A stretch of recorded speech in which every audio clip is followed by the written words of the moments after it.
All right. What is up, everybody? Welcome back to the the second half of this weekend's Scrabble coverage. Bringing you week three of the virtual World Cup. We're just about getting into the exciting part of this weekend. Five teams have booked their slots in the top eight, the championship bracket of this tournament. Three teams remain, and as it so happens, there are three matches left, and each of those matches is a do or die match for the teams involved. The winning team will continue on in this tournament. The losing team will be going home, or well, I guess they're already at home, so they'll be staying at home without playing any Scrabble. A sad, sad fate. Gosh, there's just been so much Scrabble this weekend. Whew. I can't keep up. I streamed the game yesterday. Went to bed. Woke up to play my own game. Uh, Now I'm streaming again. Man, what am I gonna do when this tournament ends? My life will feel so empty without all this Scrabble. Hello everyone in the chat. Welcome, welcome, QPR fan. Yes. Speaking of which, we might as well take a look at the brackets. So with this screen, uh, well, actually, PPR fan, we won't know whether even if India qualifies, they could qualify in first or second. I presume you guys will be happy to qualify in second and set up a pretty exciting match with Pakistan. Well, anyway, as I said, we are about to watch the match between Australia and Nigeria. The winner will enter the bracket, as you can see. The loser will not make it. The five teams that have booked their spots: Canada, Ireland, Singapore, United States, and Pakistan. The bracket does reflect the way the matchups will unfold. So I can confirm that Singapore will be playing the US and Canada playing Ireland in the quarterfinals. Uh, it still remains to be seen what the other two matchups will be. So take a look at a more detailed breakdown on this screen. Oh wait, forgot to update Canada's score. Canada actually going 3-0 in Group C, leaving each of the remaining teams with one win each at 1-2. Singapore kind of lucky to qualify based on a superior tiebreaker. Group D, similarly the US and Ireland both at 2-1, same as the Philippines, but the US and Ireland qualifying because of their superior tiebreakers. Really tough luck for the Philippines there. I covered their match yesterday and I was saying they really battled back well from their round one defeat, the loss to the United States, but unfortunately they didn't quite make it. Ireland just barely beat the United States 13-12. If the United States had won that match, the Philippines would have qualified from Group D rather than Ireland.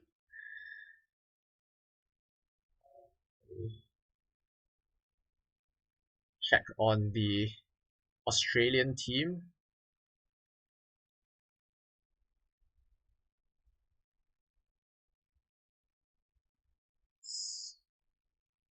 Hmm. Some people have already made it online. Guess I'll just make sure I need to re-add players to my buddies list to keep track. So why not added Andrew and Cameron? Okay.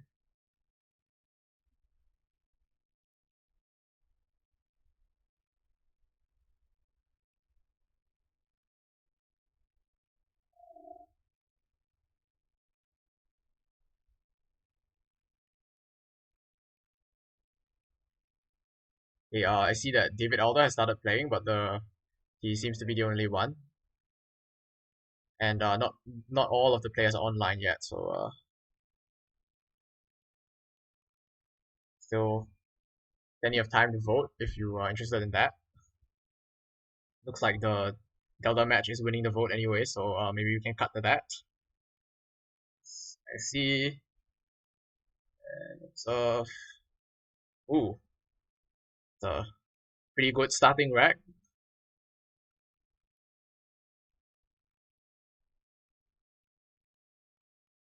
So Olumide to begin against David Alda. Get up. Second play of Tenia goes down.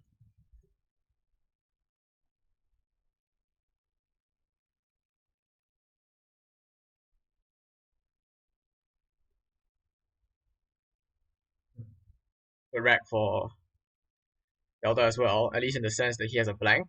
There might not be a bingo immediately though, because double I in the Y.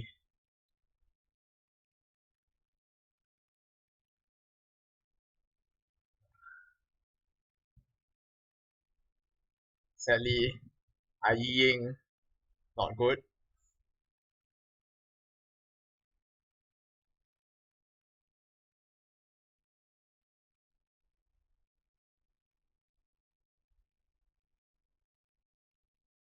Uh, QPR fan says Gaiety, possibility. Seems pretty good. What else? Probably a bit aggressive. Don't like that setting up that spot. I think Delta's probably just taking yeah, okay, so he has played he was just taking his time, make sure he's not missing anything. Very sensible. There can be some bingos even with kind of racks that don't look that promising if you have the blank. It's a blank, a very powerful tile. Looks like QIN will be played in response to that.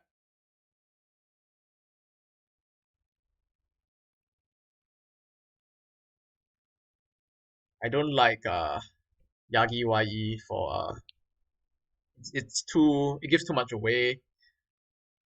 Gaiety is I think a much stronger play actually. Or maybe not much stronger. But I think it's it is stronger for sure.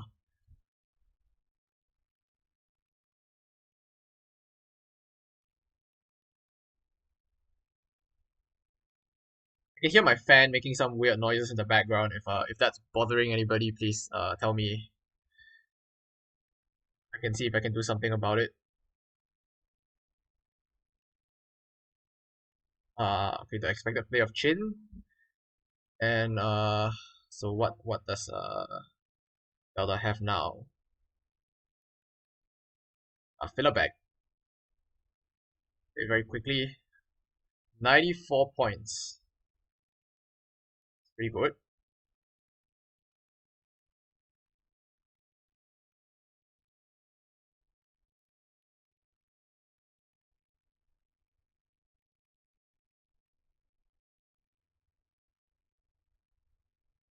I could I haven't set it up yet, but I should eventually do that. A noise gate so that background noise like the fan doesn't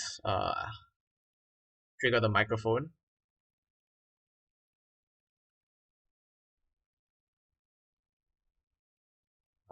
So how to score with J.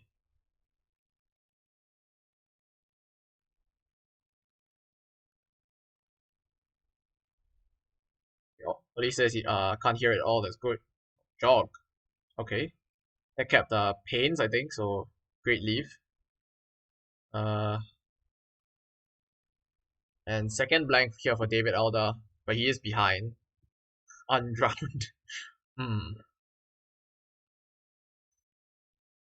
Might not be getting to bingo immediately because of the WU combination.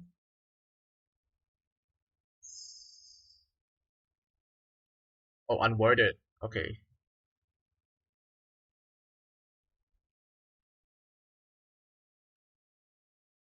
Yeah. But stay here. Stay here. Hmm.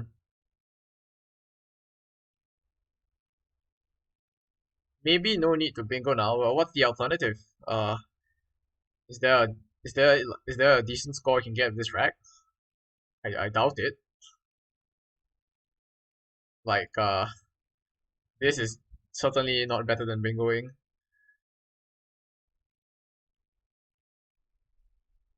67, that should score the most. Yep. This is more defensive though, so with just a 1 point difference, Zelda may prefer this. Uh, yeah, I kind of like the look of this one a bit better.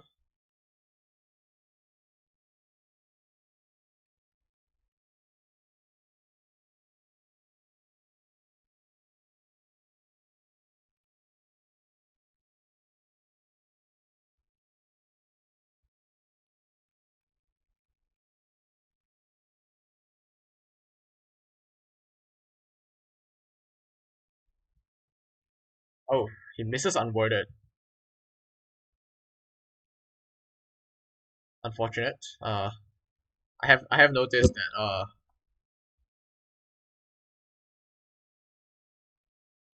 it's not a miss. I I don't think you can justify that. There are definitely certain cases in which it's correct to pass up low scoring bingo. I don't think this is one of them. You are not, you're scoring not much. It's below 30 with Dow. What would it be even less? Your leave is not, you cannot expect your leave to significantly improve either. Like you know, maybe you draw a better bingo starting with I. That's you know, it's not like some crazy improvement. Unworded looks fairly defensive as well. It played through the E of Tenia starting from this square. So I mean, I could be wrong. If somebody is simulating this position, you can tell me if I'm wrong. But I feel fairly confident that it is a miss, and if it wasn't a miss, it was a strategic misjudgment. Uh, you can see why you should play unworded, and especially when your alternative play keeps tiles like you, David Alda missing out on the bingo, draws poorly even with the blank. Uh, so lesbian on Daddy Fian's rack. Couple of places to play that. Invincible. Okay, so probably better than any of the available positionings of lesbian that I saw. Now, does David Elder finally have a bingo? It's not quite Exerg. Exerg only has one U.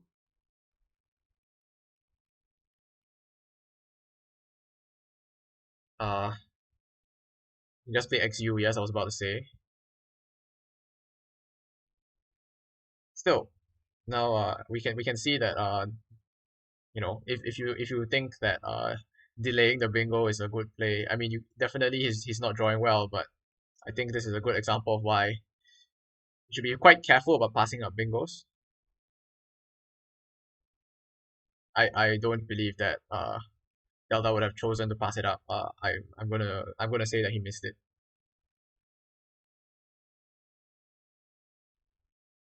So looks like good scoring tiles here for Verifying. Can you do something with this S that involves Z?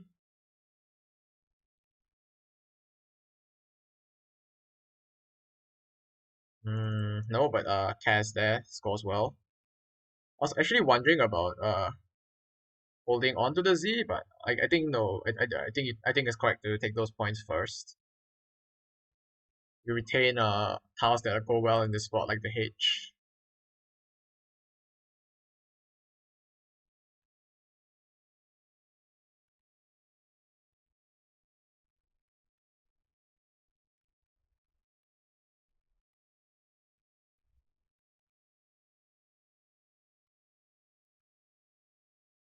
So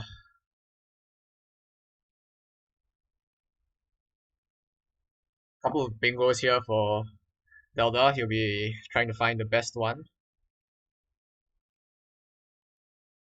Unfortunately, I don't think he has any play that fits under XU, making EXO.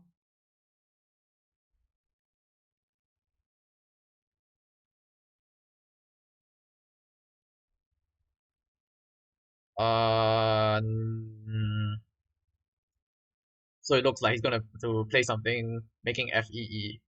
I see two of the three bingos that this rat can make have been identified in the chat.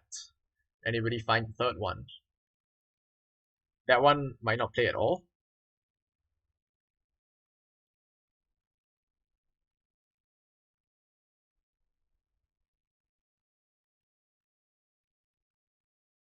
Yes, I don't believe I see anywhere for the third seven to play. So it's a choice between Farugo and uh, Orgut.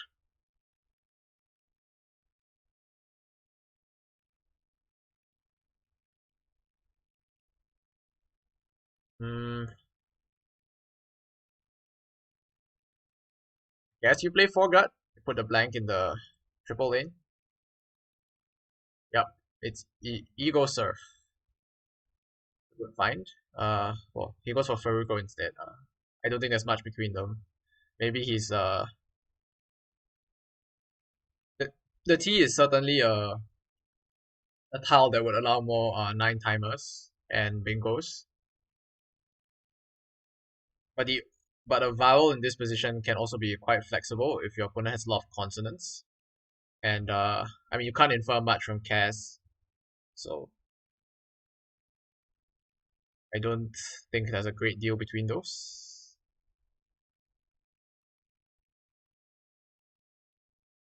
In fact, I think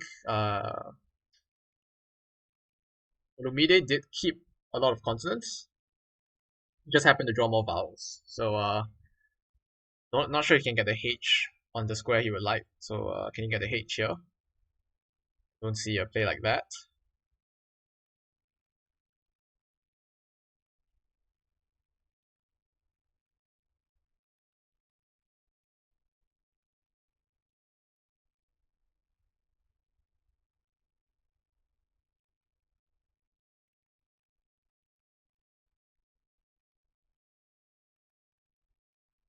Yeah, I see some suggestions in the chat. Shout, yeah, he does play it. It's a good one. Slightly uncomfortable leaving this O open. Oh, the Rips Limonite. But I don't think Shout was a mistake at all. The after Farugo, the scores are very close. Opting to take opting to take the big score there, I think is correct. Your opponent is drawing 7 random tiles with both blanks gone. Speaking of which, I should probably open the unseen.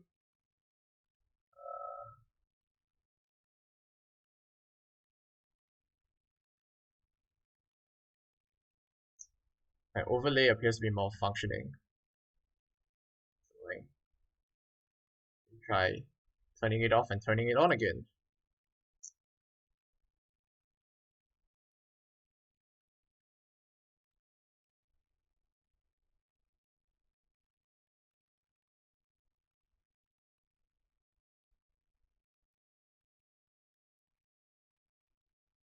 Okay, hopefully it starts working now. Mm, so now Olumide has fallen behind. Looks like he needs to go for a bingo.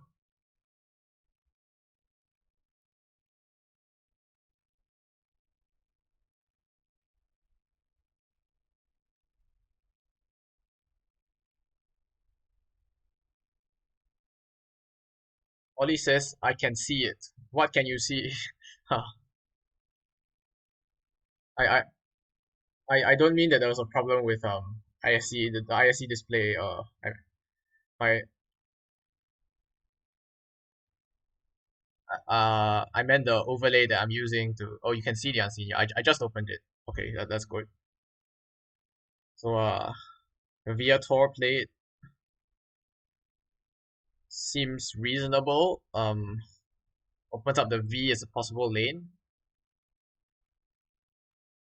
So Zelda scoring, blocking, and playing a lot of tiles to get closer to the end of the game. But oh, Olumide picks well.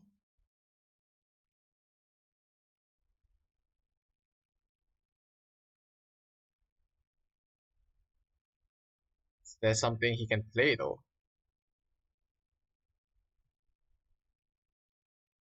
Uh, Omitters. Omitters just fits. What is it with the A? Atomizer, amortize. XU does not take S. No front hooks here, so this is not a lane. There are no 8-letter words that end in J. Is there something with the L? I don't think so, and Automated evidently doesn't think so either because he goes with omitters. So that should bring us into quite an exciting endgame, but Delta still with the advantage here because he will have tempo. The score's even. Being the first person to make a play is very, very valuable.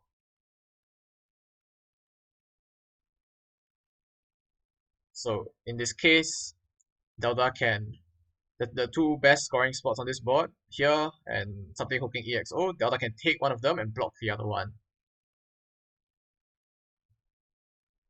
So that would be a good use of his tempo. One problem is that because there are only 3 tiles in the back, the timing is not good for him. To score well in those spots, it seems like you have to empty the bag. And then Olumide might be able to go out first. And if he can score well twice, win that way.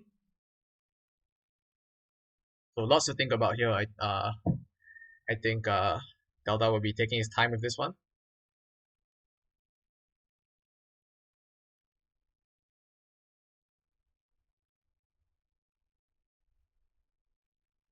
I mean, I see stuff like Warp. Scores really well, but it unfortunately exactly empties the bag. Ooh, it does. You do have he is keeping the remaining end though, so yes, you are setting up a spot to score very heavily again that potentially only you can use. He needs to draw a vowel, so an A to go here, and then he already has the O, so some something NO, and he goes for that, exactly emptying the bag. When he draws a stone on his rack, that will probably not be playing, but is there an SK threat down from the second column? There definitely is. Uh, I don't think that Delta was in a position there to address that though. He primarily needs to get a good score of his own. So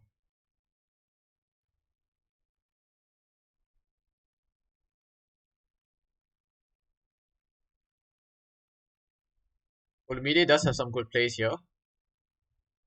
Play Ask, setting up Hold. I don't know how good that is though, because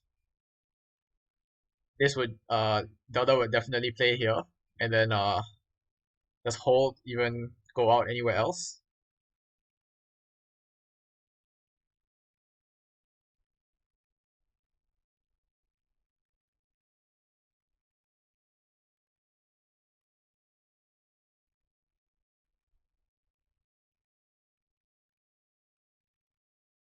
The other concern for Olumide is this Exxon spot. So what can Delta do with N here and O or S here? Potentially A here making war. I mean, even the simple play of D, A, and S, what would that be? 12, 18, 20, 21, 25, 35, 39 points. So even that would be pretty devastating. And there might be something even better that I haven't seen. So I don't think it looks good for Olumide here.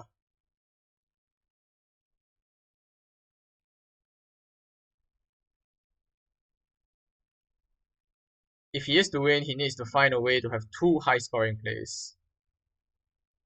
Not that's the idea here, and something like ask, but then Dada could just take it out, potentially even keeping tiles that would play here. So like he could keep NOD and the remaining four tiles here. Anyone watching the other matches? Do you mean I do you mean other games between Nigeria and Australia, or do you mean the remaining matches like some of the teams haven't played yet?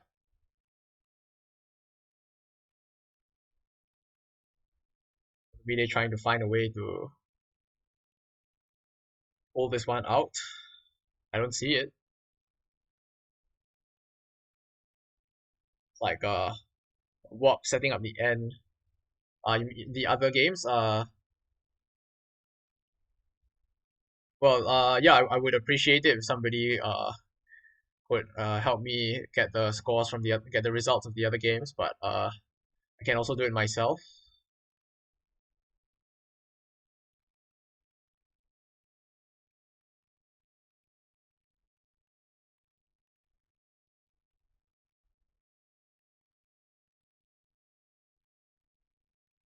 Man, to be honest, that's the sound of the fan is irritating me the most.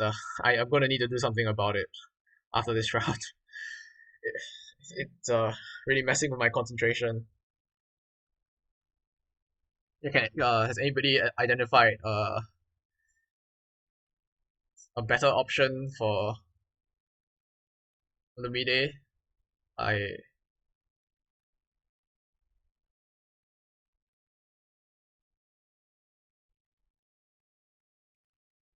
maybe something maybe you keep the SK play. So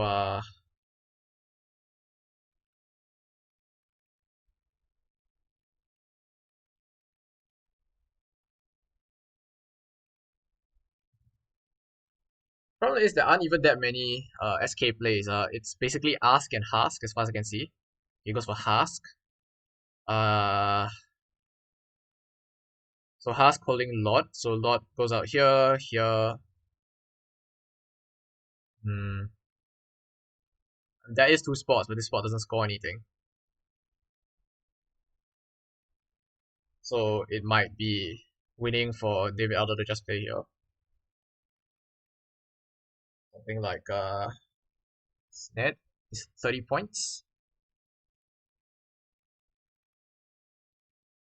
And you don't even need to block this. Like even Lot here, it's 16. It probably is optimal to block.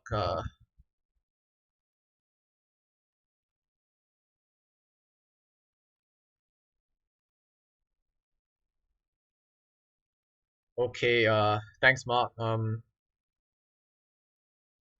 So Black Knight beating Aphis, so that's one for Nigeria.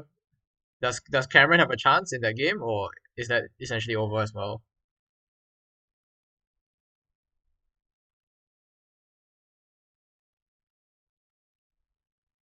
Hmm.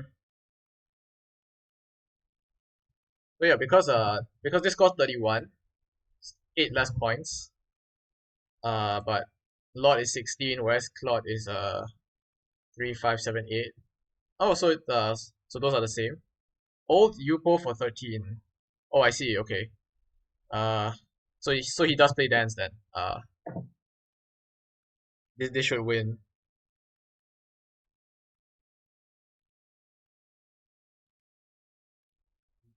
I missed that.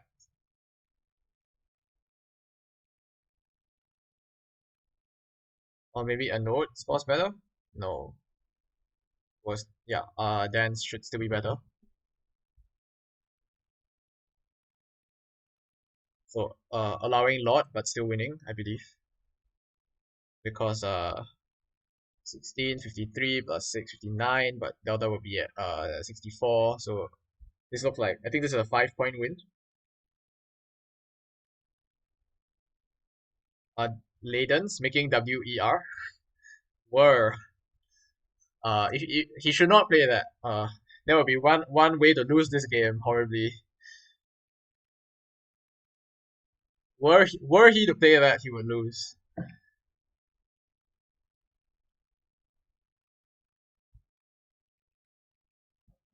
So looks like Delta has a pretty straightforward win. So he's probably just double, triple checking and making sure it does win. While he does that, we can go over here, sorry, here, and start updating some of the scores. Uh, Ulaya beating Andrew. So,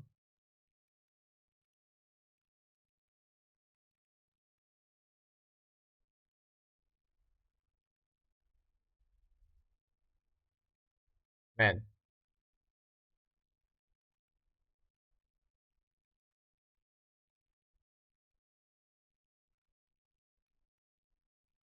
why can't I click? Oh, sorry, Streamlabs is acting up. I don't really know why. It's annoying me. I have to do it this way.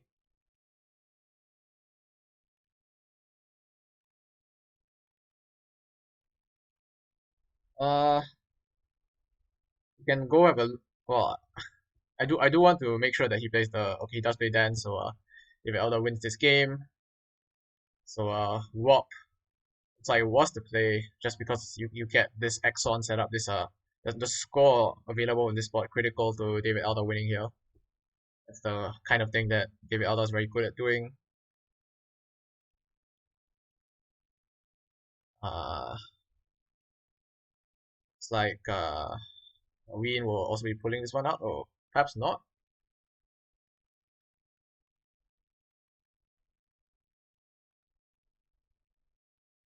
Laya has won. Oh wait,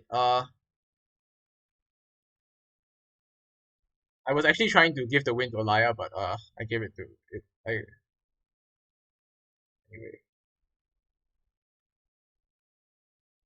okay, okay.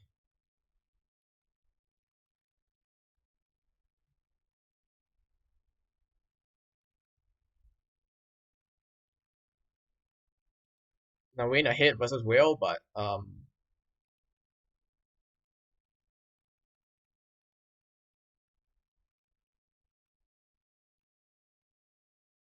Whale fished T and drew the same rack back, so I think Naween is winning this one. You can see Whale played DIT for 4 and drew another T out of the bag.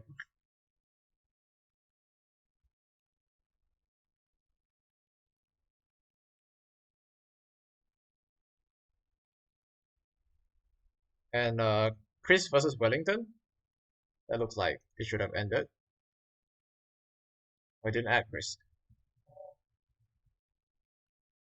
It's the handle. Oscar something. 221.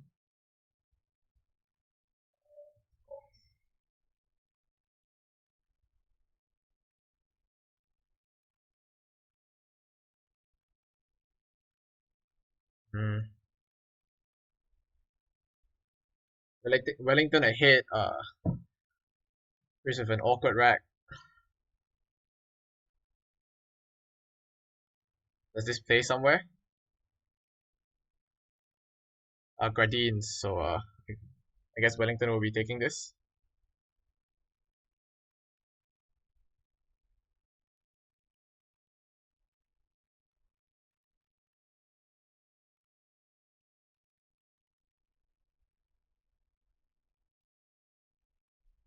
So it looks like 3-2. Nigeria getting off to an early lead. Uh, Still many more rounds though, so not by no means over yet. Just, Randius.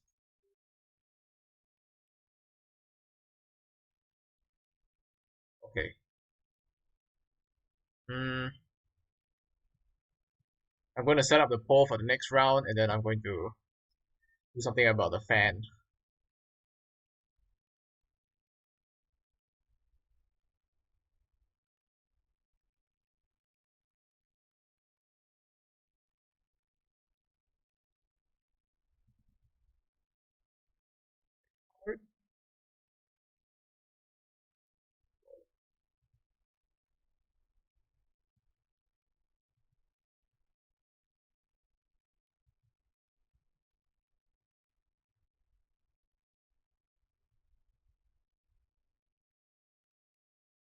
Wellington.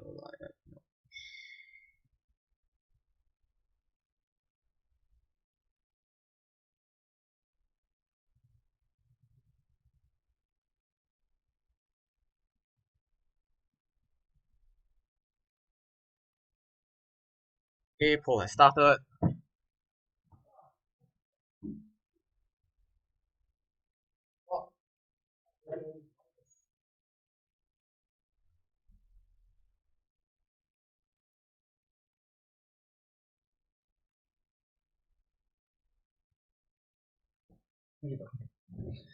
Whew.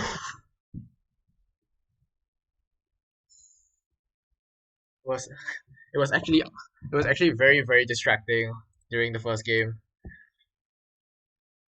Hopefully it didn't hopefully it wasn't that audible on the stream. Delta has started playing round two. Everyone else still waiting.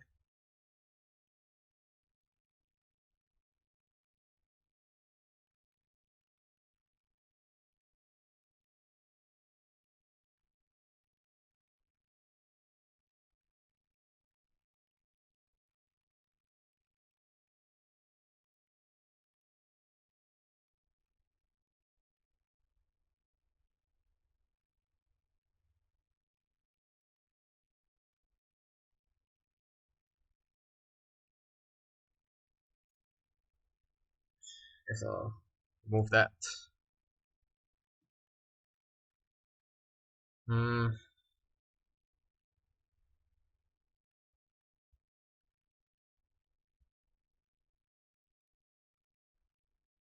Don't think that gives the floater that Whale was looking for.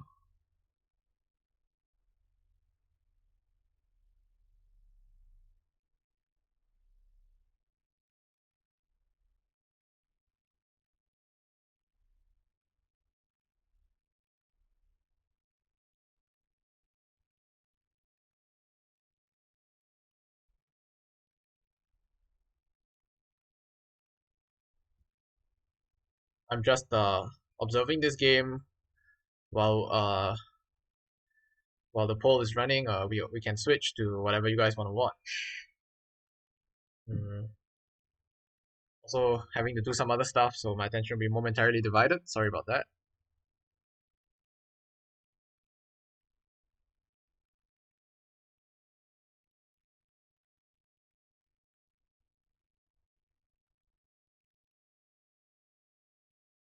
Uh,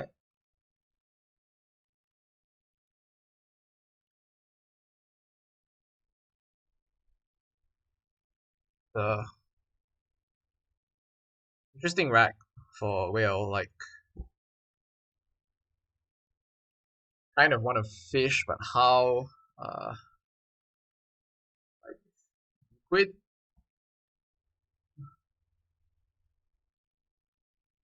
doesn't look too great.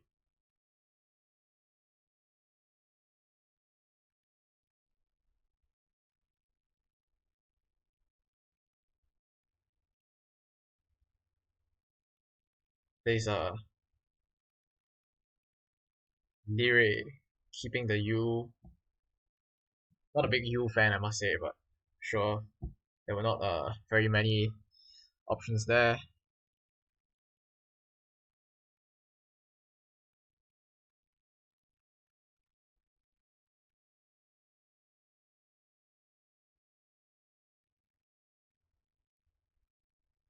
I see Andrew versus Wellington leading in the poll. That hasn't started yet. We can definitely switch over to that later. Hmm.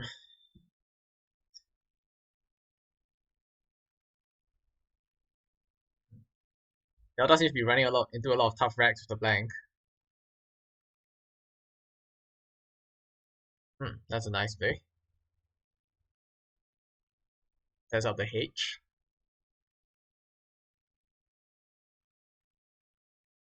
And hook the H here to make Berg and play a bingo down this lane. If he draws one.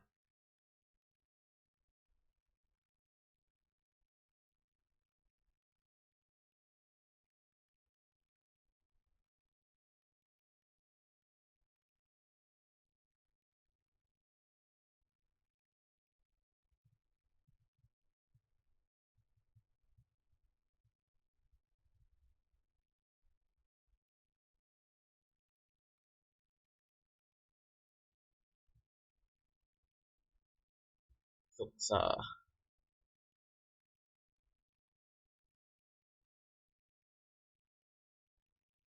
acceptable. Even if he also a more defensive option. Keeps the U again.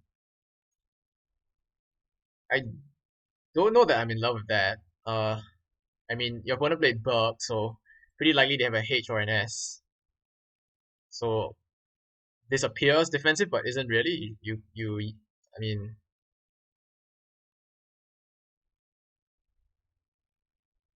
uh, you know, you your opponent's best lane is usually here, so doesn't really do anything. I wouldn't mind.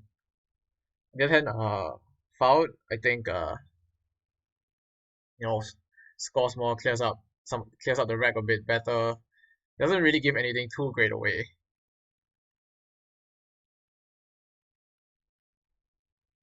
Interesting. So we can see that Will keeping the U not necessarily great, kind of holding this rack back unless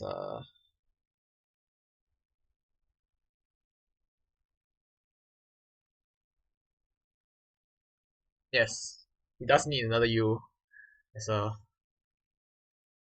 not not presently available, but he would have a pretty nice bingo with a second U.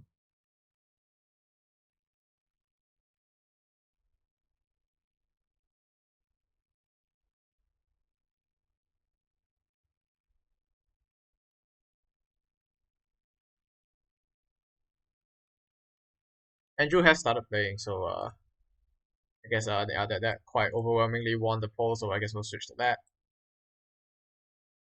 Nice, in time to catch the start. Uh, Welly to go first. Andrew replying. Also, there's this weird ISC graphical bug. See, like the latest play, the yellow highlights, they stay on even when you switch game. So, not sure why that's happening. It's new, but it should go away after Welly makes a play. And indeed it does.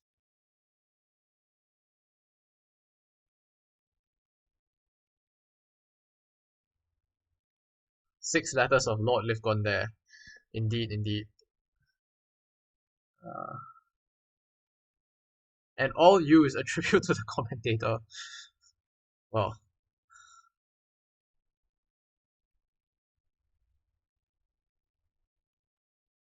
that's one interpretation.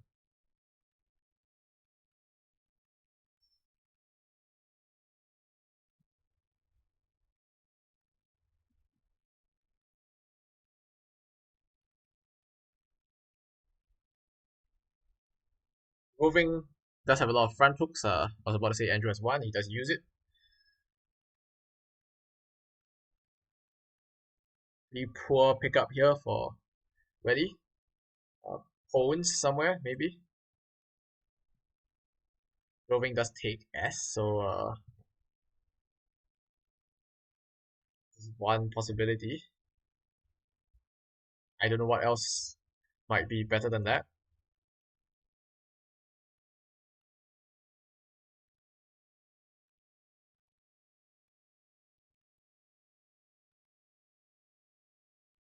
Yep, pawns.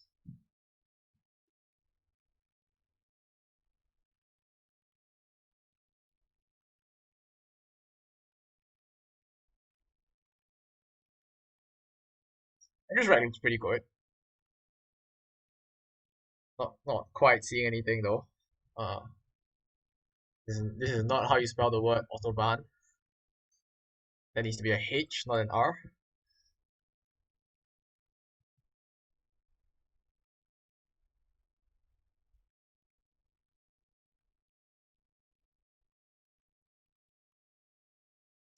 Yeah, I don't see anything.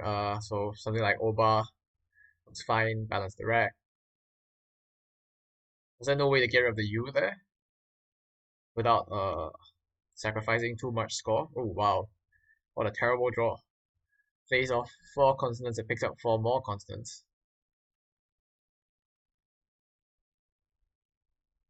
We might see a change here. Hey, Tim Wo, thanks for the follow. Um, Plays break, keeping CXST. Maybe that's okay. I think I would have gone for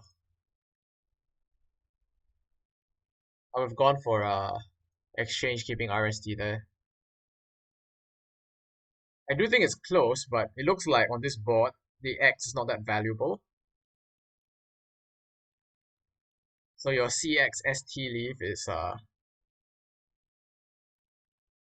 he did block denature, says Sonic Brick. That's true, but unless Willie was looking at his opponent's rack, there was no way he could have known that.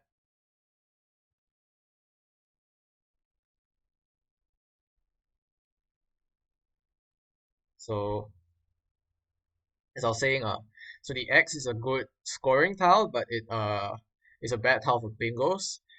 With your other tiles in that leaf, CST, good for bingos, not great, not so much for scoring. So there's a clash there, and you can't really hope that you can score well with the X and then bingo just because of the way the board looks. In fact, it's exactly as I'm saying. What Wellington does draw one vowel, but his rack is still clunky. What is the X doing here?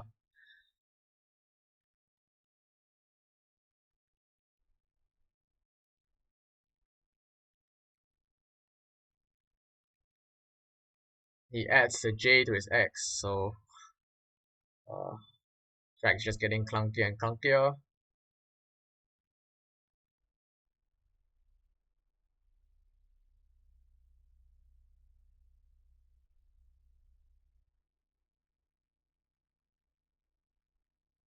Yeah, what does I mean, you play something like this, keep JSX, hope to pick up vowels, score well over a few turns. Not only is the Yeah, I mean, not only does he not have the vowels to score well with these Gotch. Mm, doesn't Notch score more?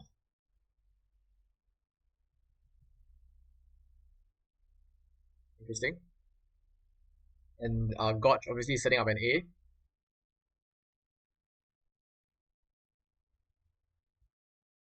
Doesn't have an A. So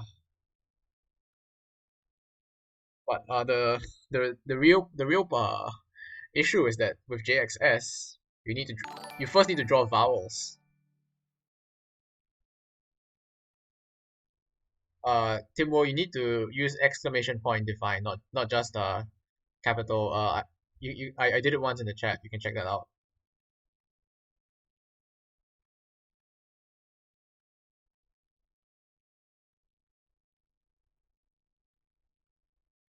Uh,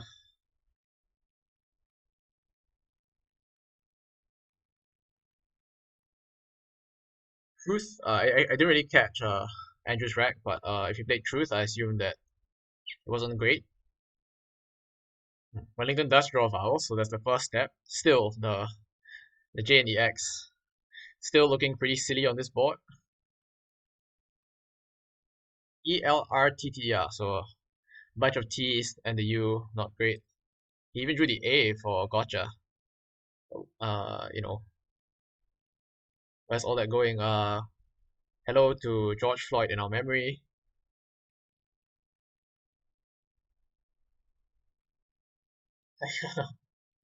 He play this.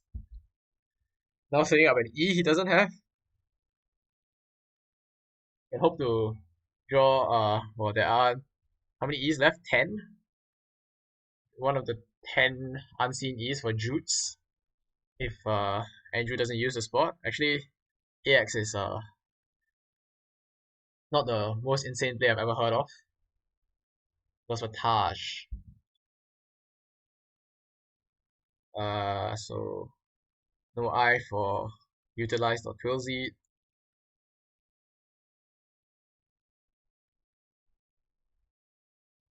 Alt Z goes down.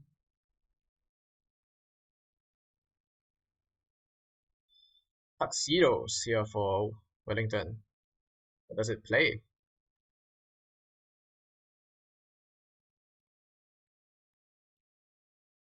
Don't think so.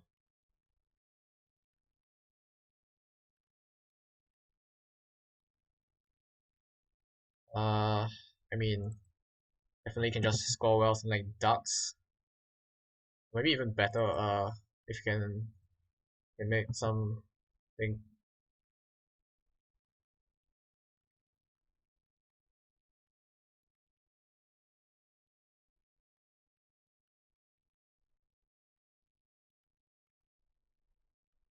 Mm,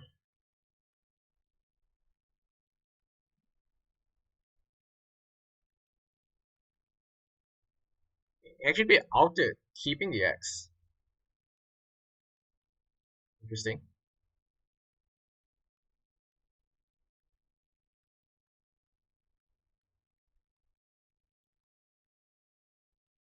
He does go for it. I was thinking that the position of the X has improved. You have this spot and maybe this spot. Whereas ducks leaving EOST bingo friendly leaf, but bingo friendly leaves are not great on this board because there doesn't appear to be much place to play a bingo. I guess Andrew has add nation. Oh, is that a word? That's beginning to sound a bit suspicious. Okay, it is good. Antidora, similar idea. And nation might be a better play, like setting uh Antidora opens for this and here for you know a couple of points when this board is very tight. So opening an opportunity, if you open something good, that will that will almost certainly be where your opponent wants to play, because the other opportunities on the board are very meager. So as an example, yeah, Wellington for Ox. Oh, he goes for EXO, playing off both his vowels. Don't know how much I agree with that. The bag isn't too vowel heavy. Oh, I guess maybe if you take into account Andrew's rack, of course unknown to Wellington it is, so some justification there, but still, keeping four consonants. I think I'd rather keep four consonants and one vowel, so I think I would go for Ox there. It's not worth the extra 5 points. And we do see that he has been a bit punished, even with a vowel heavy back. Now he draws one vowel.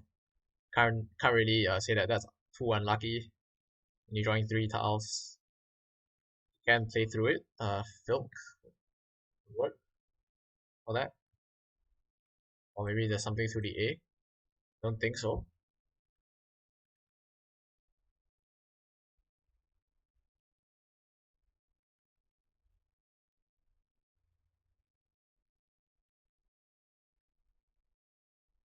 Kimono. Nice. Anagrams to Monoski.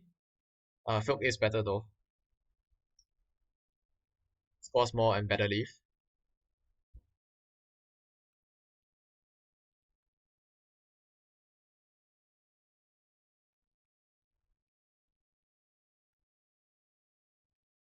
Let's go for Filk.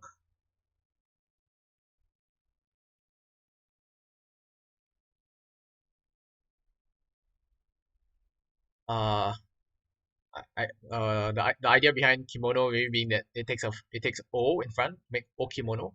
Very nice word, but yeah, actually not a good idea because even game again, you don't really want to open up good opportunities. I On a close board with an even score, you want to keep scoring without letting your opponent score. So the ideally you open up opportunities that only you can use. If not, you try not to open up things at all. I think Wellington is quite a defensively inclined player. He definitely understands that very well. Not going to be getting too reckless here. It will be Leah Sows with an L, but this board not at all bingo friendly. So how can Andrews keep scoring? Whoa, not a great score. Hmm, potentially the best that could be done, but not exciting. You really have a chance to think about that one. Pretty poor draw for Wellington here. They have to change.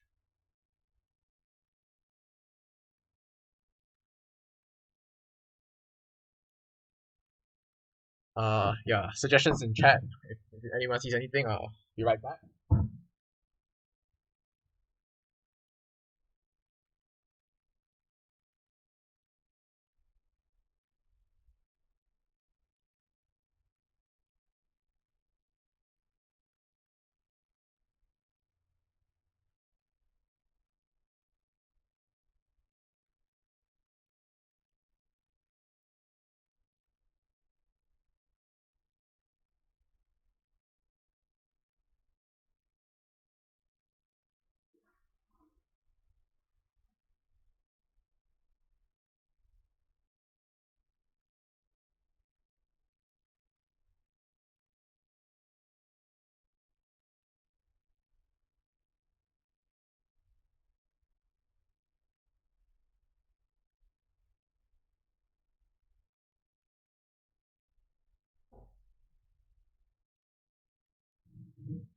Doesn't change. I can definitely understand that as well. You want to keep scoring on a board like this because once you fall behind even by 30 points, there's pretty much no coming back. And Val heavy from Wellington's point of view, he could draw out of it. Doesn't really.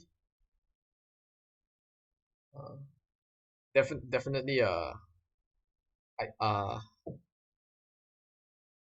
I can see why he's choosing to do things this way though. It is definitely correct. Uh,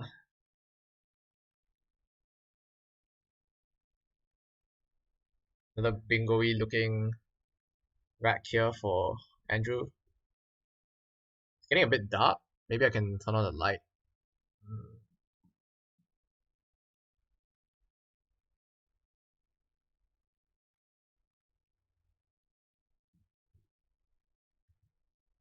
I use the glow from the light by doing this. Yeah.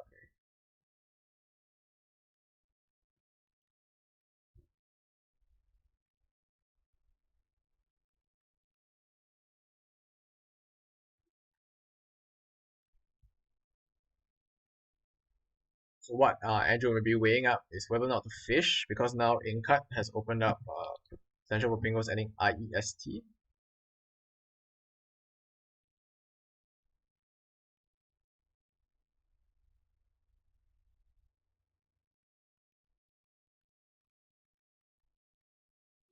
Doesn't go for it, keeps the pressure on. Scorcher hook been quite neglected. Only one more A left. This could be a good spot to score well. Um, Maybe both sides are wary of playing a two-letter word, the U, that might open up bingo lane for sevens. Wow, I think Wellington has just been drawing so badly. Must be thinking, where are all these vowels?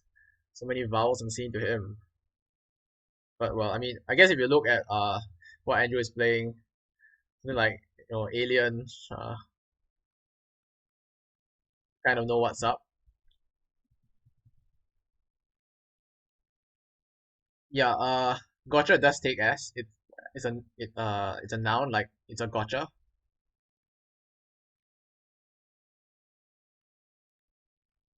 So Alec and gotcha would have scored well, but opens up a good lane for bingos ending S.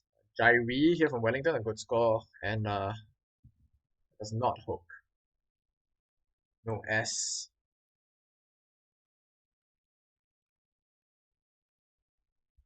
So Wellington actually playing through some pretty clunky racks and now threatening to kind of get a bit ahead. Andrew, on the other hand, more balanced racks, but no scoring tiles. Mainly working one pointers. It's tough on a close board like this.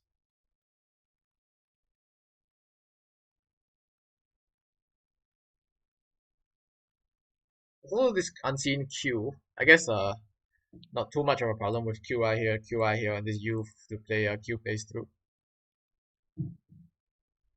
Uh, Also various spots for QAT potentially. So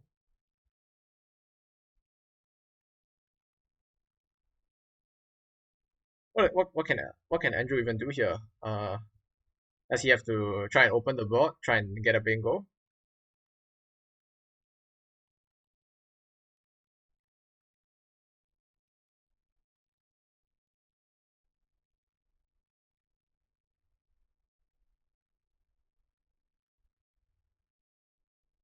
It seems like I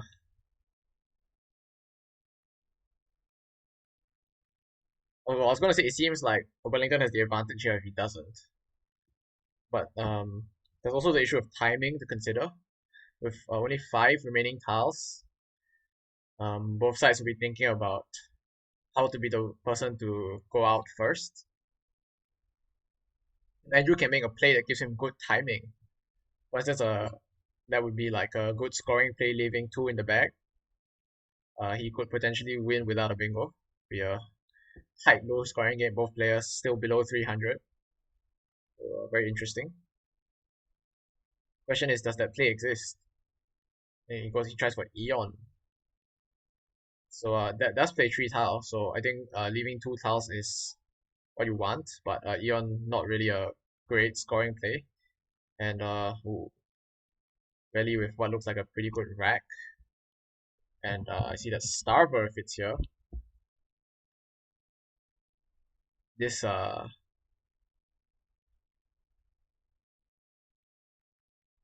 may not be where you want to play. You considering the unseen, really needs to think about what bingos Andrew might have, if any, and try to see if he can play a bingo that blocks them. Pool looks pretty dismal though, actually. Really holding all the good tiles. So spiniest, one possibility. If that's the only thing, that implies that Willie should try to play here if he can.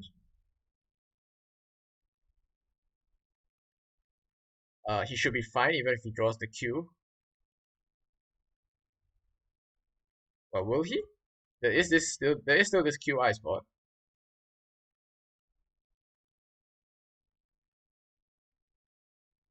If he drew an I with the Q, that would be QI. I mean, he didn't draw the Q.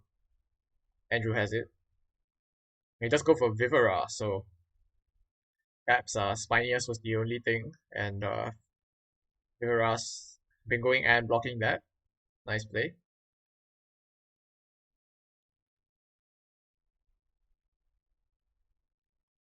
The issue with this lane is that actually yes, I don't think there were any unseen tiles that went in front of OK, so this wasn't actually a threat. So something like Viveras makes a lot more sense. I think a small amount of time Wellington could have been Q stuck though by being going because Eon took out the QI spot here and Viveras actually takes out the other one.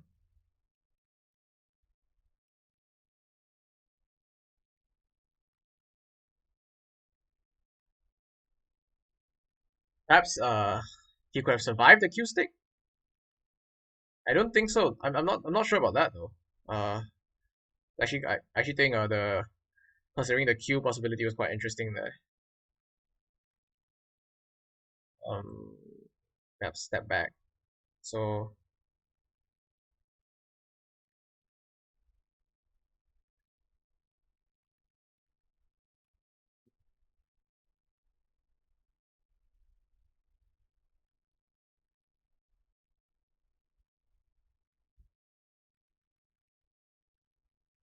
if you draw QIN, you cannot be stuck even after Viveras.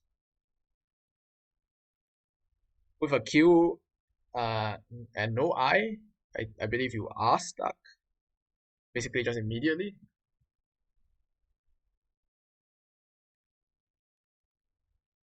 Well, I guess there is QIN here, but Andrew could block that, I assume.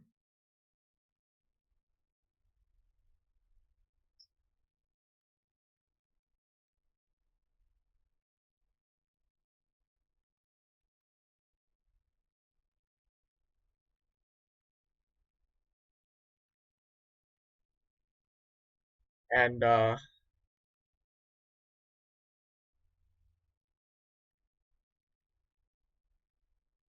could Andrew have won a game in which Wellington was stuck with the Q? I mean, you have to do a lot of math to come to an exact answer, but intuitively it seems like yes, because he wouldn't be that far ahead. Andrew could slowly milk points from each of his tiles. Really would only have two tiles if one of them was the Q. The other one was say you know E. I mean, how much could he could his last scoring play would be something with an E, following which he'd have to eat the Q.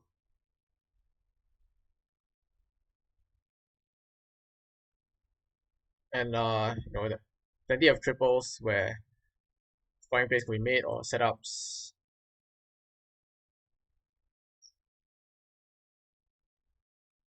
The reason why I'm going through all this is it might mean that Starvo is a better play.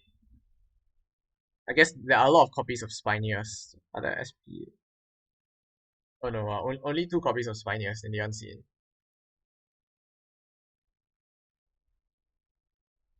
Because this loses to Spiniest, but if you draw just QI, you have two very high scoring plays to play it.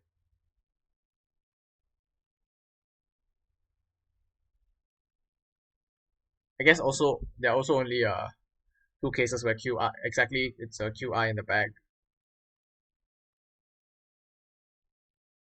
So if this uh additionally wins with the QI draw, but loses to Spiniest, whereas Viveras beats Spiniest but loses to QI in the bag, then they're the same. Very interesting. Can't spend too much time on this though. See what's going on. I think a couple of round 3 games have started already. I need to catch up with the results. That's green.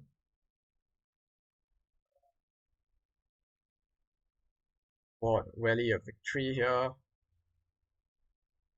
Anyone know what the other results are? I'm just starting to look through now. So Cameron beating Black Knight.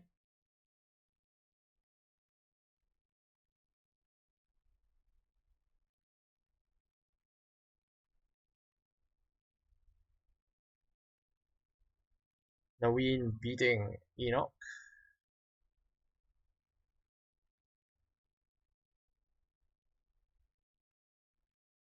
Yeah, Cameron and Naveen won. Thanks, Ollie.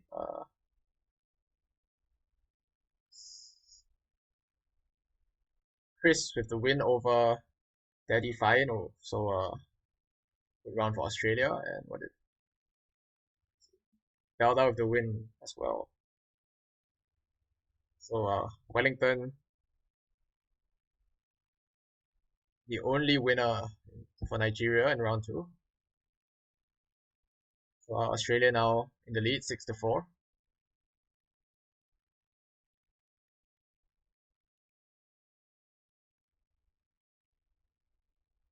Yep, great round for Australia.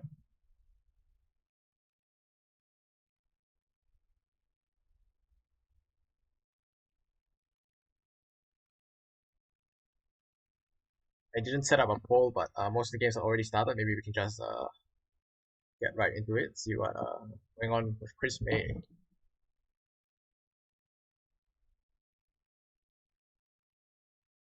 Chris taking an early lead with Steelic. Oh, hooking on the cozies, that must have scored a lot. 96.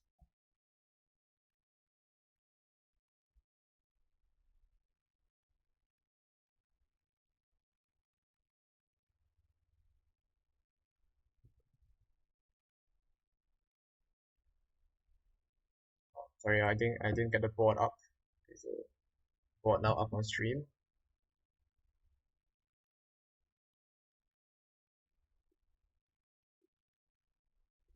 Up rack here for Whale.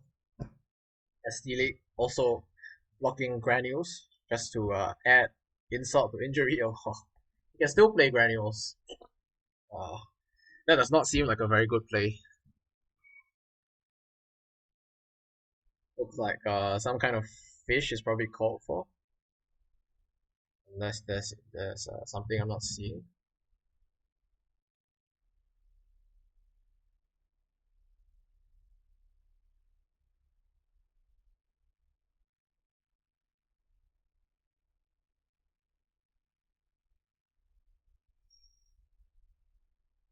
Oh, the fish here. Liu plays the E. There's something better. Liu keeping what, ANRS? I mean ANRS could leave, but I would prefer to try and retain that E. Maybe not not possible without too much of a sacrifice, but oh, and of course a J. So I guess he can just get rid of it quickly with JA here. Keep trying to draw bingo. Has the S for Codgers. What I really don't like about Lu is that it really contributes to blocking out the bottom right. Not gonna be able to play anything here. Because there's no two-letter word going something C.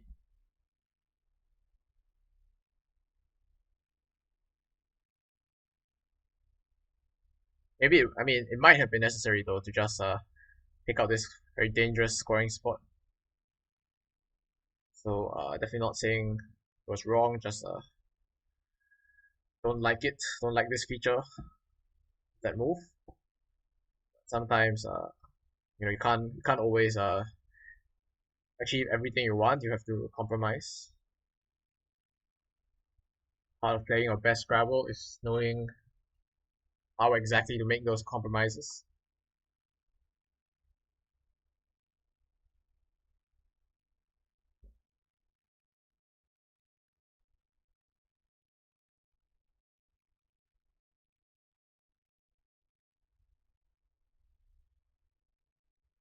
I think I would like to see Chris May play this. Uh, this looks solid, solid scoring play that looks very thematic.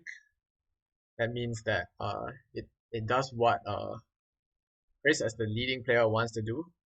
Scores doesn't open up much. Lightly obstructs the G and the E. Each, that's not really a big deal, but he can't do anything significant there, I don't think, without big sacrifice of points. Is too much of a sacrifice. So it goes for Noop. So Noop versus Ozeki. I'm not sure about this. Maybe it's a bit better to just take out this E. Can be quite dangerous. So forcing your opponent to have an S. Yes. Thank you, Michael. Still inferior to Noob. So QPR fan, are you saying you think Noob is a better play? I'm undecided. Yes, I should change the names. It's hard to remember.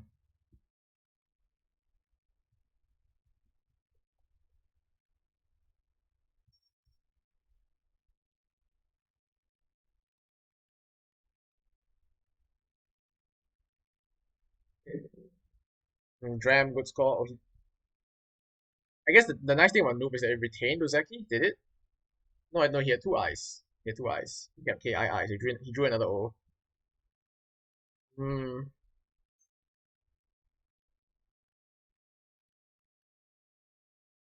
Yeah, I don't know. I mean, they both look like great plays. I won't say that one is clearly better. Or any, sure about that. Graham a good score, but unfortunately blocking Codgers.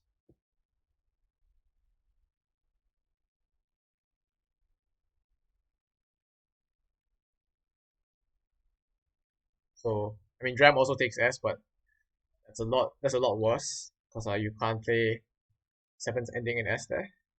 Because it does open up this side as some kind of compensation. Well, not drawing what he needs to be drawing though.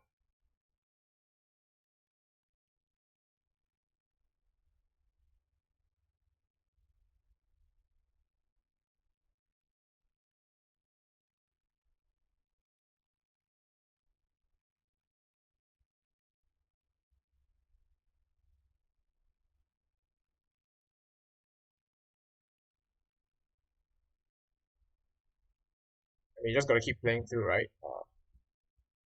Like this.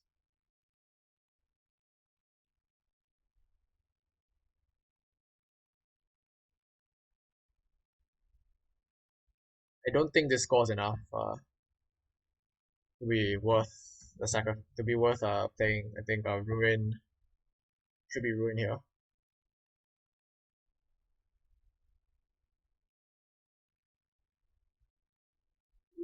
Or Noir, similar idea. Well, it keeps the U though. Why is he keeping the U? I guess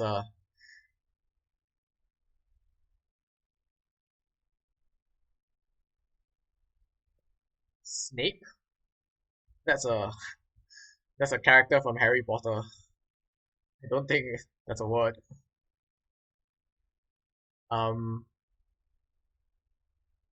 what I was gonna say is that Rape sets up a lot of hooks he doesn't have, so he might not be comfortable with that. Fair enough.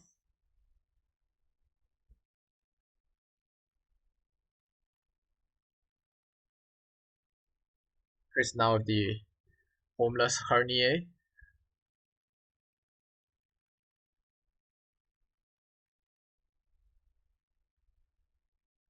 Your Hernier deserve a home.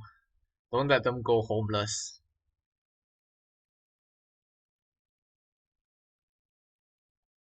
Mm, and definitely continue the defensive theme with Hain. No S hook on this one. Yeah, just go for it. I do like that play a lot because it doesn't take an S. So now this board is looking really bad for Bengals. Form does hook, but only with W.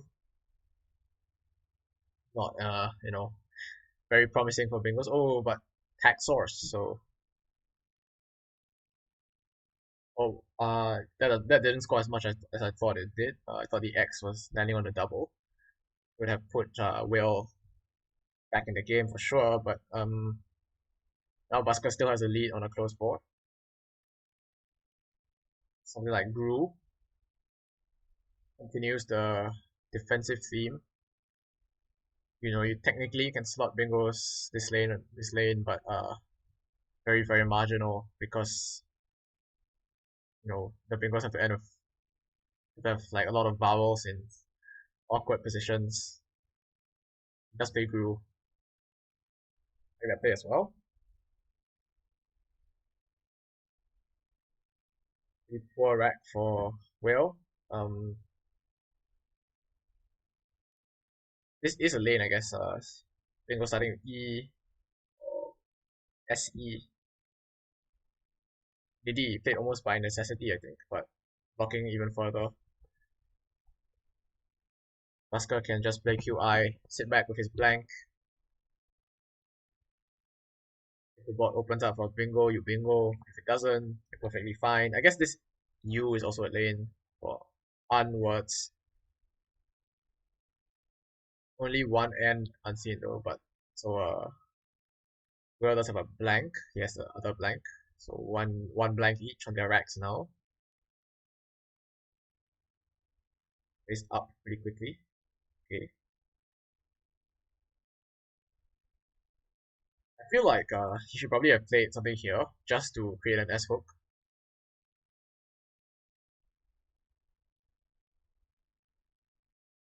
Because that seems like it might be pretty hard for your opponent to do anything about. If you play parallel to something, you open up more stuff. The fact that Hane does not hook with an S is very bad for the trailing player on this board.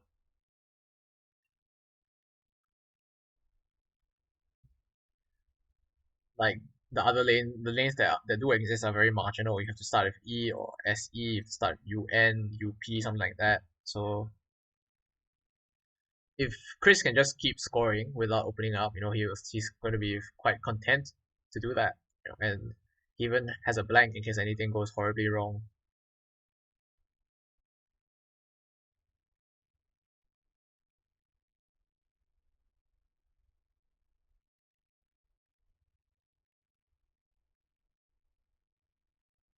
Like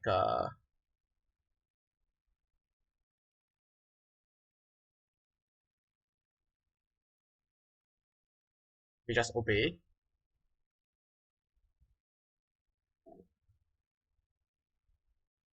That looks perfectly fine.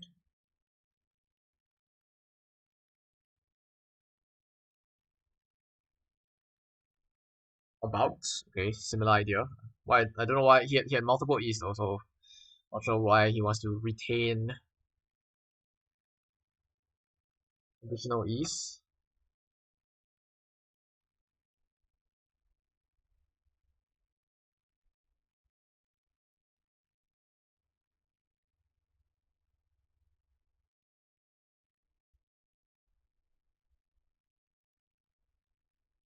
So one thing that Bell could do, similar idea, is what I was suggesting. So he plays Ivy. I guess we didn't want to concede big overlaps here. There was only one O unseen though. Here has a E, many E's unseen, so maybe that's reasonable. The problem with Ivy is that also doesn't take an S, so this only provides a Y to play through.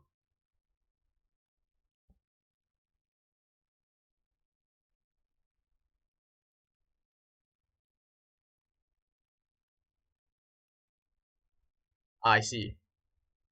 He wants to hold the D for Nape. Maybe. Was there some third option? Maybe not.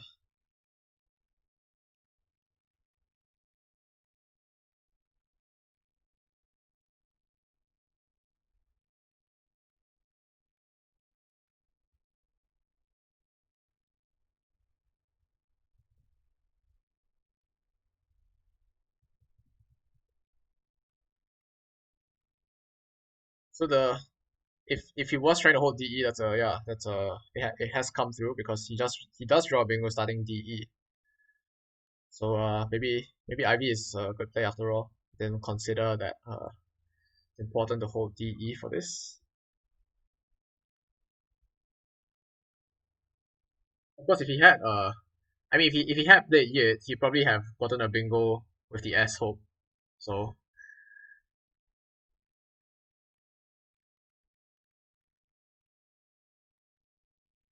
I don't know whether Ivy or Yit was the better ideas. What's the better idea? Can't believe my eyes that the final score was Canada 13, Singapore 12. Good morning, Will. Did you know that after two rounds we were 1-9? So we started 1-9, and we almost came back. For those who don't know, the Singaporean team played their final match against Canada a couple of hours ago, earlier this morning for me. And as I was saying, started off poorly, but we almost had a had a comeback. That's when I went to sleep. I see. Okay, okay. Yeah, we weren't quite able to hack it though. Jesse Matthews, the savior, I believe. Jeremy Hildebrand, other Jeremy posted on Facebook that Jesse Matthews saved the Canadian team's bacon. Canadian bacon. Hmm. Well, the good news for Singapore at least is that we still, despite losing, we still qualify for elimination rounds. So that's that at least. I must admit it would have been pretty tilting to not make it when we have you know we have 45 individual wins, which is up there with many of the other. It is like the second best record. I think there are a bunch of people with 45. Pakistan 46. That's for AE.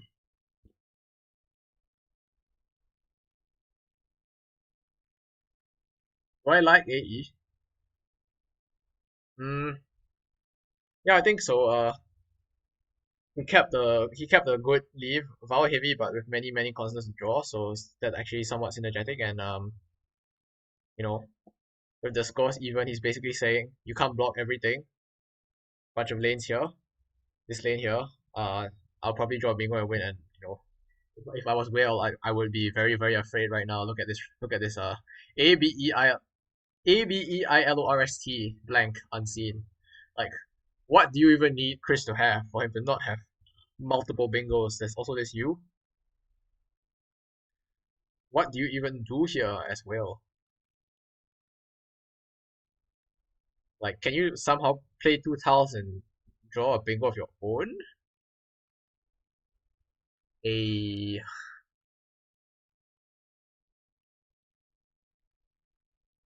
um, I don't see it. So maybe he is just maybe Will is just dead. Like even if he can draw the blank, like even like optimistically assuming the blank is in the bag, like what could possibly you just have too many bad tiles. You need to play more than two tiles for to like get bingos, right? Uh, okay. I've seen something. He plays off VT somewhere. So Vint here draws E blank. Chris bingos here, and Unwitted goes down through the eye. So he is not drawing dead. We have officially confirmed that he is not drawing dead. He goes for just dropping a tile there. It seems a bit too optimistic. Like how how could it be that if Chris's rack allows him to play AE, then like he's just gonna bingo. I feel like you have to maybe I'm a bit torn now. Maybe you just pin your hopes on Chris having absolutely nothing. Like AE is just a desperation move without the leave to back it up. But the unseen is so nice. Like how could he not have even if it doesn't have the blank, like a lot of the time.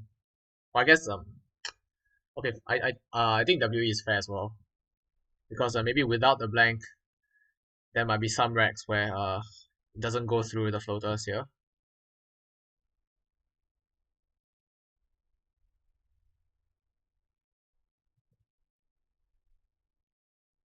So Chris deciding what exactly to play, I guess. Can he be no, there are no V sticks even, two spots for Vin. So I think that any, I mean, with with that unseen, no, whoa, what, but why?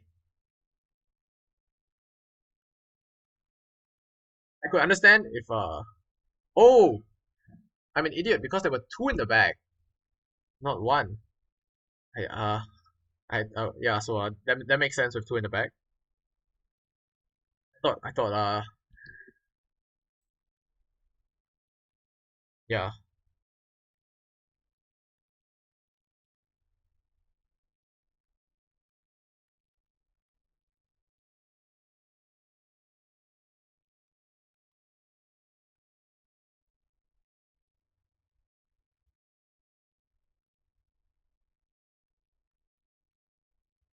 so pretty exciting finish.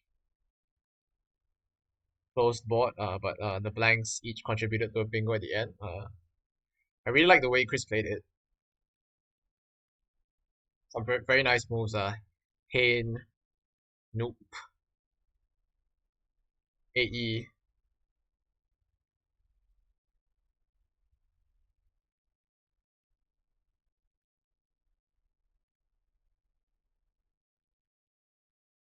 So can give the win to Chris here.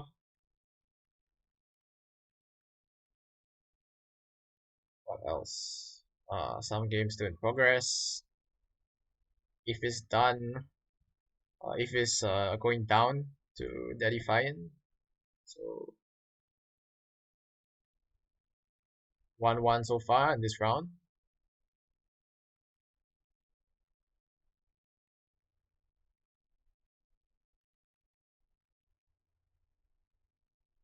Looks like Delta are running out to a victory over Enoch.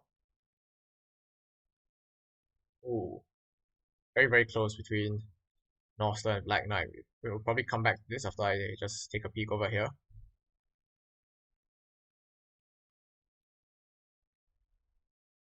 This is also fairly close, but I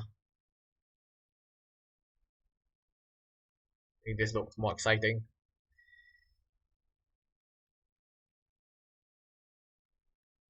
Can't wait for Jeremy versus Will. Er,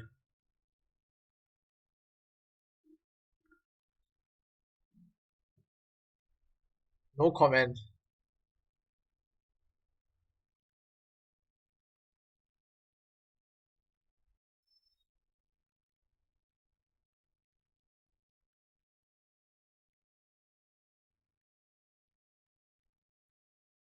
So Black Knight, 20-point deficit, but on turn and with the blank.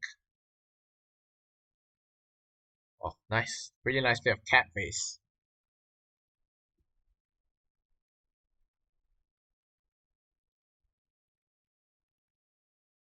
Interesting. This is the fish. So, I mean, the only lanes are like I2s and something starting RE, right? Is that does he hit all that often, or maybe maybe it's worth doing just for the score. Like 20 points is probably actually pretty good on a board that looks like this. Fortunately, we have what, BROTT blank. Was that the rest of the rack?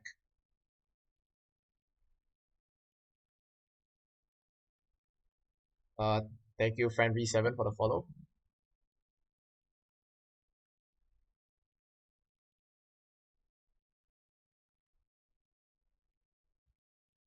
Yeah, if I remember correctly, then I don't think there probably wasn't a fish then, just a way to get some points and maybe good timing as well. But is it really? It seems like if you play one tile, that gives Nawin a lot of flexibility over how many to play. So Nawin has left two.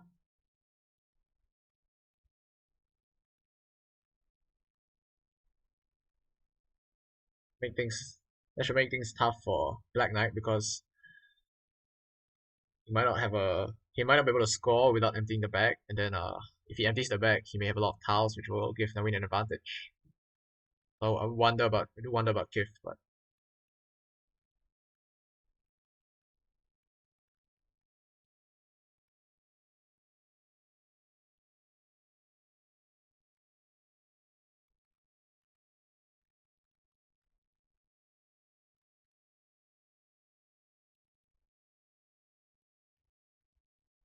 perhaps Black Knight can just consider passing the timing back. FY will essentially put them level, but leave one.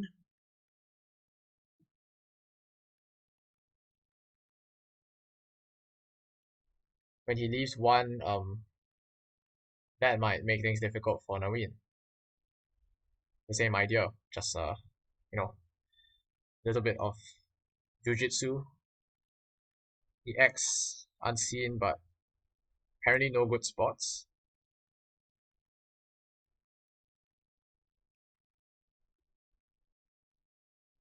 NIX probably not even a consideration because that does take an E. So doubtful that that'll be played. Some like overlap here with X. Like if sex here was possible, that would probably be a pretty big threat actually, but it's not.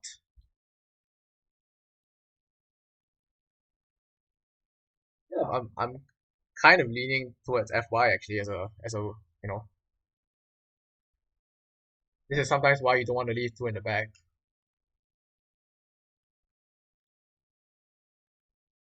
Yeah, strange that there was a kibitz message, but this doesn't appear to be anything game related. Like the Fs have already been played,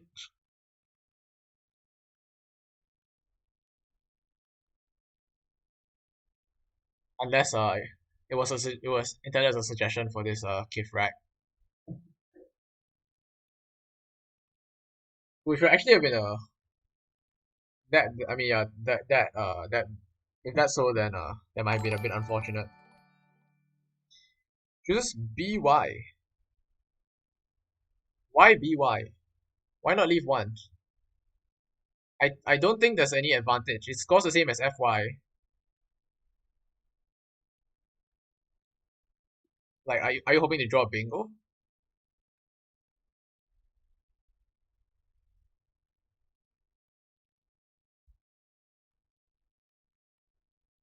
I mean I I don't think that's a consideration at all because there are probably a lot of good blocks available for Naveen involving hooking S here or here.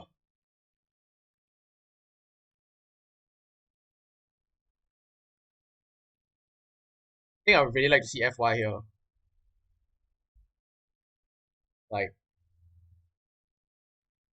yeah, but I mean I guess Naveen is short on time, so like he might screw up, but he will not let Stoiter play. Maybe then that might put him in a position where he can't go out. Is the idea.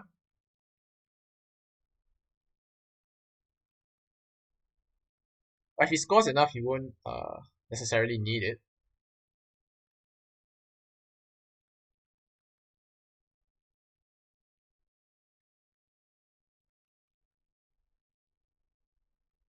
Something like this.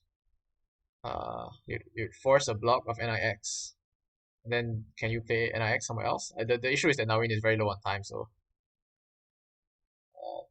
ins. So it does offer a block. Chooses to keep LEX instead. So ULEX, another spot. And Lex here. Okay, so maybe that is better. Yeah, so it looks like Nawin will win this game. So wait, remitter? Didn't see that. Oops. Rip. So ins not a good enough block. Maybe those two threats were too much. But I feel like drawing Remitter after BY is quite lucky. Obviously it worked out well there, but I don't know how often that works. But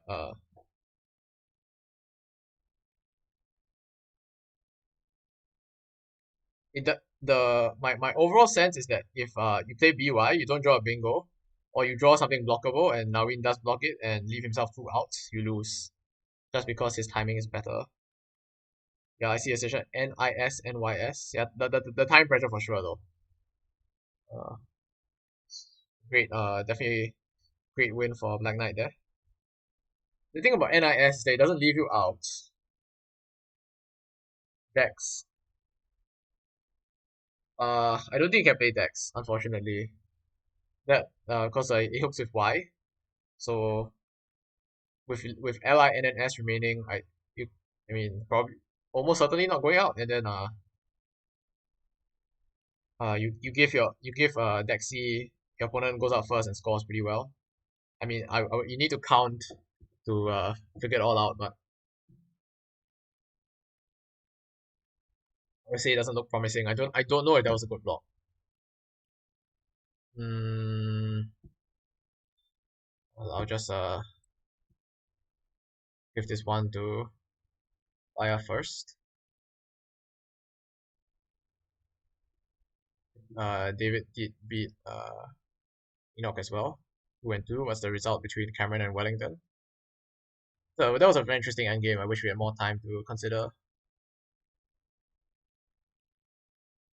Cameron did beat Wellington, so Australia clawing back a win this round.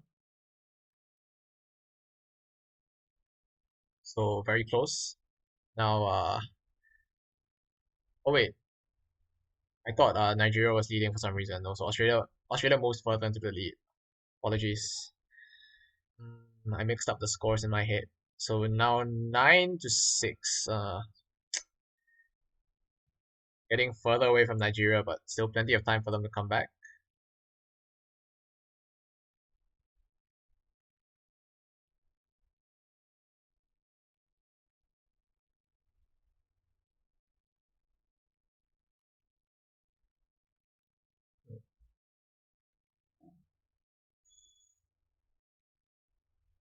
You have to see that remitter is available as well.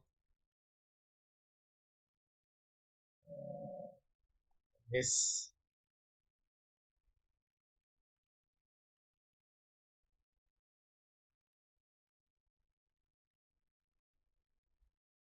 I think of everything we discussed, this looks like the most promising.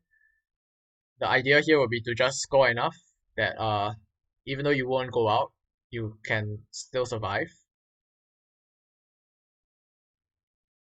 Because Olias tiles, while obviously very nice for bingoing, don't actually do much if you can't bingo. So you might struggle to assemble like reasonable scores, whereas you have your legs here plus ULEX, so those look like 20 point plays each. And this also putting you close to 20 in the lead. That might work. Uh, Fortunately, I don't really have the time to count it all out. Let's move on to the next round.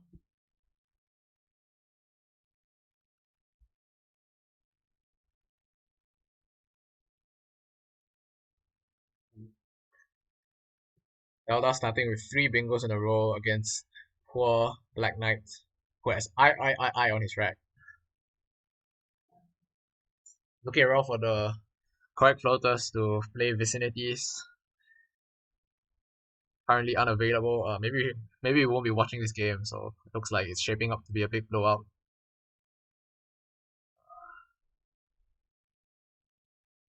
Even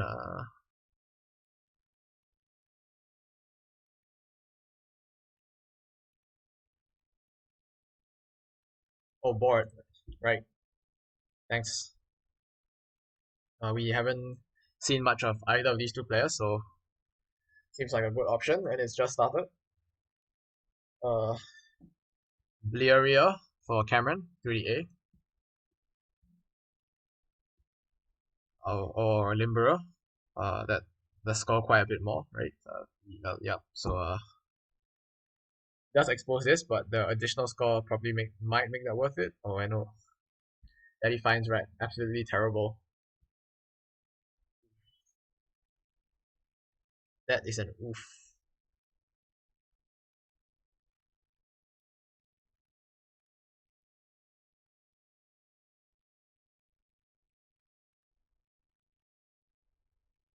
There's a few. Interesting. Do kind of like that because takes out this scoring spot. Very dangerous. Retains X. You know, got A, I, O. Get a good score here. This could definitely stay open. Your leave is pretty heinous though, if you don't draw correctly.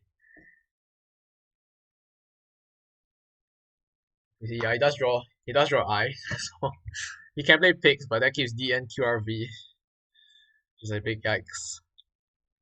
Uh, you don't have a choice though, so I guess you just play it.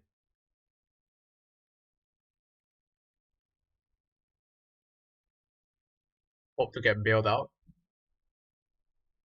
Oh, Lotting. Pretty good draw for Cameron there.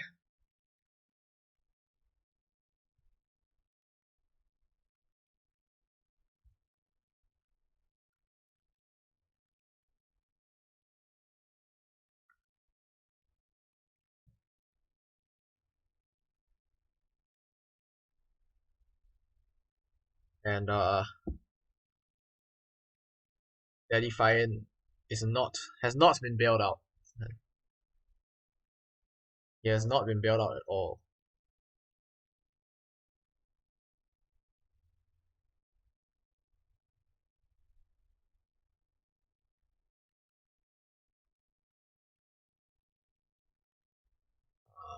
Quick trade there, yeah. Obviously, nothing much that can be done. It was a H. Can okay do that. Sao already like scores a ton. With the E on, even better. But that's the kind of draw that Olumide needs. But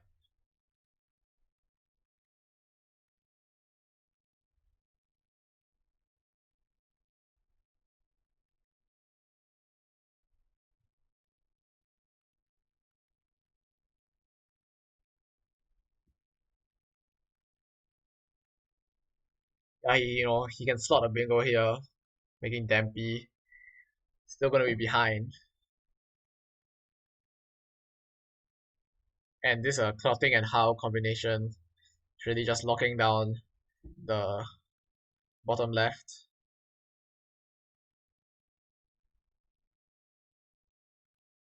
I see like tardily Dampy. I don't think there'll be a great difference between any of the options. They are dietary. Maybe slightly better to put this E here for bingos. So you need another one to catch back up.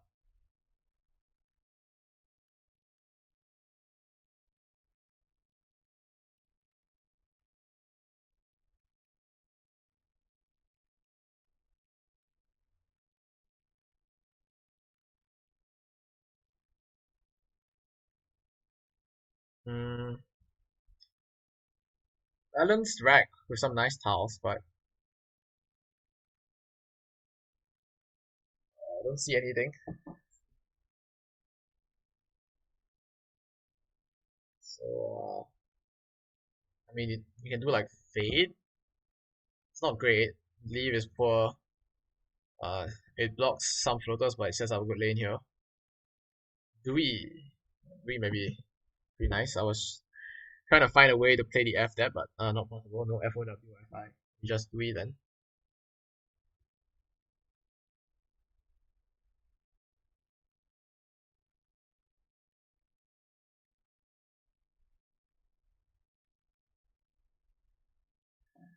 EE hook lane is fairly blocky. I mean, it does take L and N, and those are pretty common letters to find in bingos.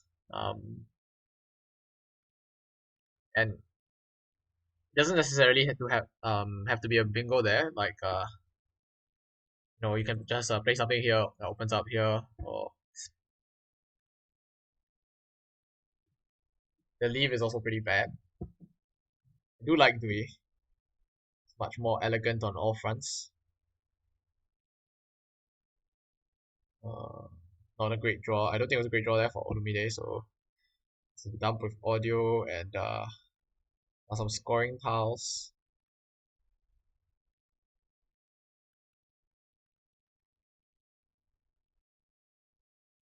I do like halves. But this is defensive. Is it worth burning the S here like this?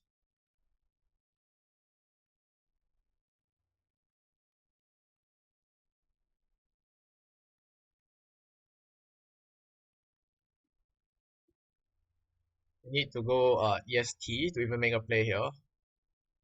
Oh, I guess it does allow ST starting plays and those would score quite well, so maybe it's not that defensive. It is still you know,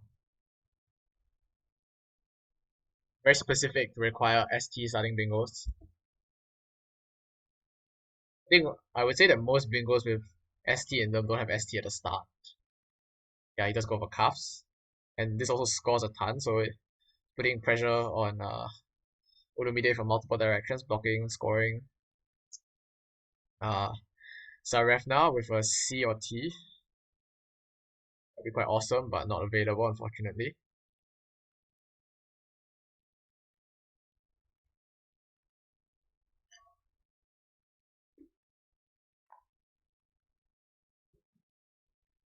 Kind of feels like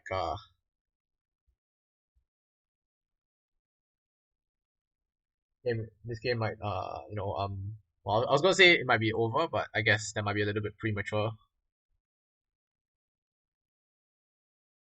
Definitely could still see a comeback here. Hmm,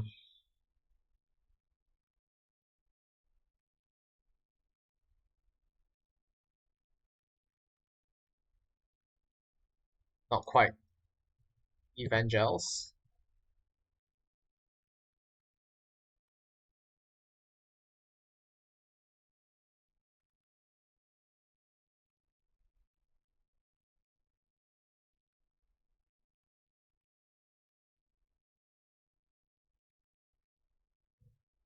Not a I guess a Nag looks very reasonable.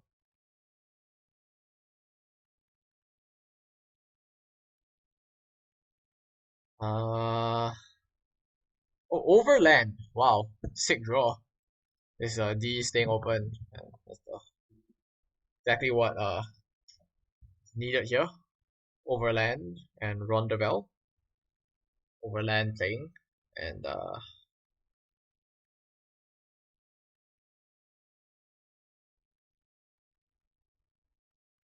Cameron's still ahead though.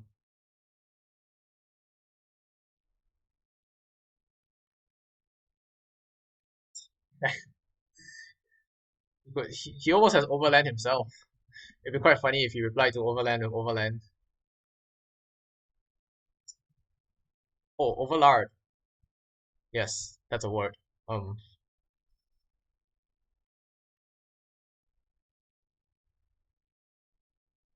Overlard.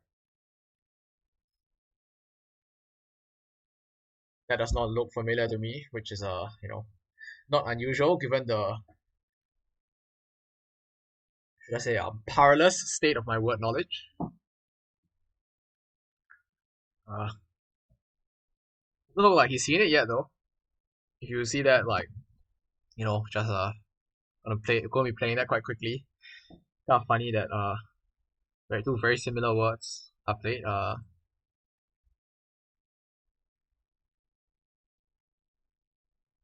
And he does fine overlap. Excellent. Hmm. For the medium, a poor draw. Still a blank to come. So and this V stops parallel play. So maybe if he could open something else, then like this open, try to get a bingo that way. Seems like that's gonna be tough to achieve though. This rack, like, where does that even play? Goes for Neff, but that keeps I mean, I'm not saying I see anything better, but like that keeps four vowels. Probably not gonna end well,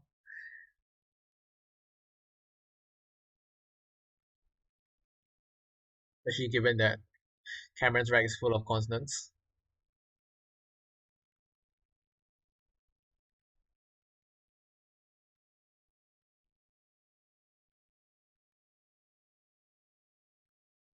I double F does set up this Y hook.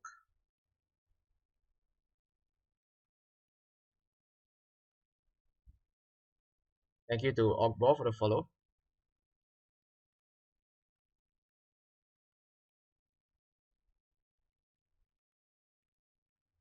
Mm, man, these eyes. He plays. He keeps E I. I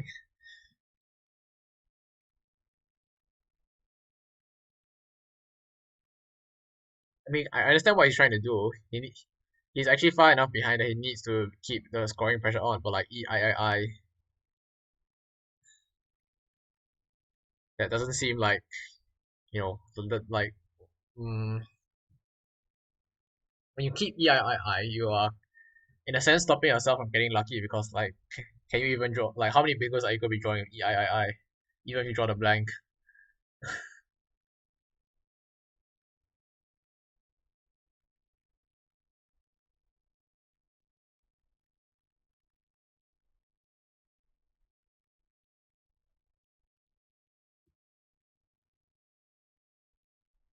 Potentially be some word starting with ASY.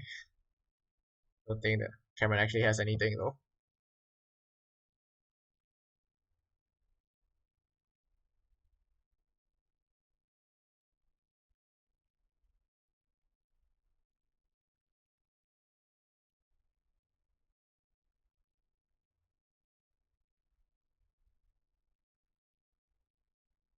He does draw the blank, but now and NDS.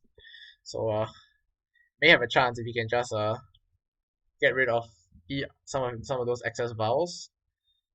Cameron is running out to quite a big lead though.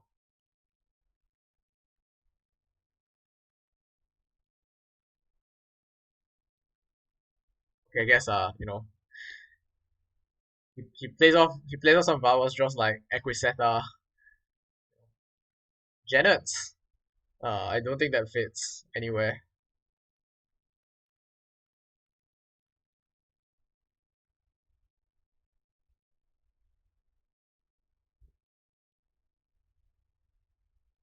Cameron just like scoring consistently now. Cameron ahead by so much that 105 hit. A regular bingo won't do. Uh, is there a one tile fish? It won't win, but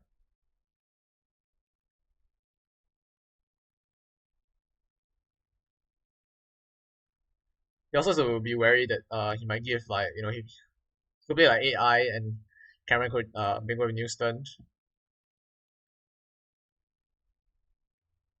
I actually assume fishing is wrong. Just like never wins.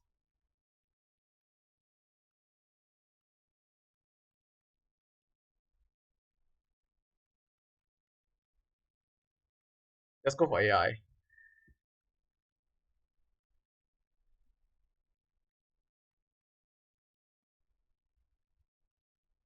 Cameron has no bingo, but I don't think Olumide does either. So Cameron's gonna be taking this game down, putting Australia further into the lead. Not good. Not looking good for Nigeria, unfortunately. Not that in Cameron's favor.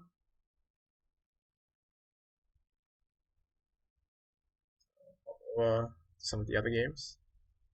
Zelda done with his game. Beat Black Knight handily as we expected from seeing the start. The game has still got some ways to go.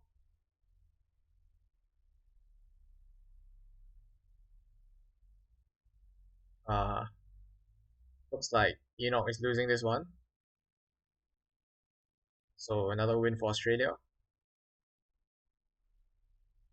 Whale might be beating Aphis though. Not necessarily. Maybe you can stay here for a while. Just let me quickly award David his win. Go back. Oh, bye, bye Aditya. Good luck for your games. I'll be raiding. Who's India playing? You remind myself.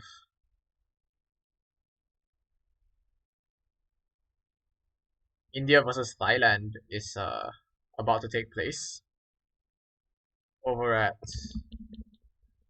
Will's channel. We'll be heading over there as soon as this match is done.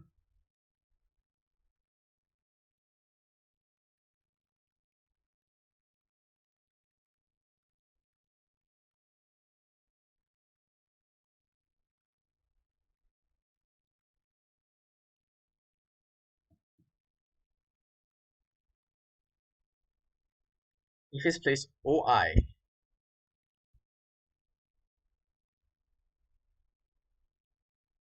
well, that seems like the only place to bingo, and Will can easily block it because of the L. And barring some ridiculous word like through here or something like that, looks like Will will be taking this one.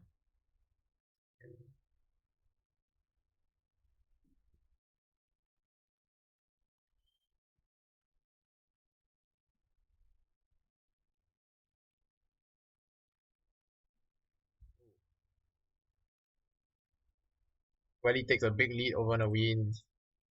Naveen has longest, but that does not fit anywhere. This does not take an S.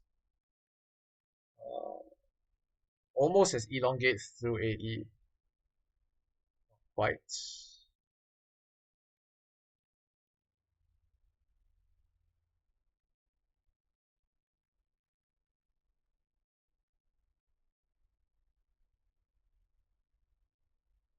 Interesting. So Nigeria win, and I forget. Are they still playing? Yeah. Or what's happening over there? Right, this game, Chris won. They're just taking a while to play the last few moves.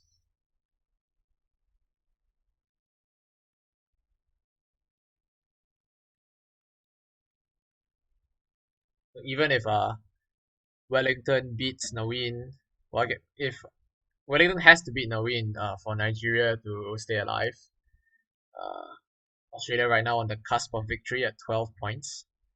It's a best of 25, so first to 13. So what needs to happen for Nigeria is that Wellington beats Naveen, which is currently happening, and then they need to get a clean sweep in round 5. Very, very possible. Not admittedly not that likely, but it has already happened in this tournament. The UK was in a similar situation against India and won all 5 games, coming back from 8-12 down to win the match 13-12. This guess now we must have played gentle. Wellington immediately obstructs with Odeon that gives some lanes back, but all those lanes are poor.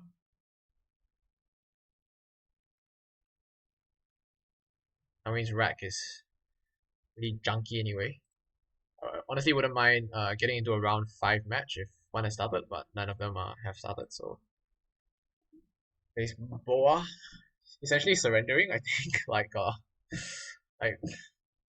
he actually blocks some lanes, so I'm sure Wellington's gonna play something over under Tipula, and that'll be pretty much the game. The rest of it will just be spent, making small dinky plays. It's gonna feel like the game is going on forever, but the result is not in doubt. Am I not showing the board right now? Oops. Thanks for that.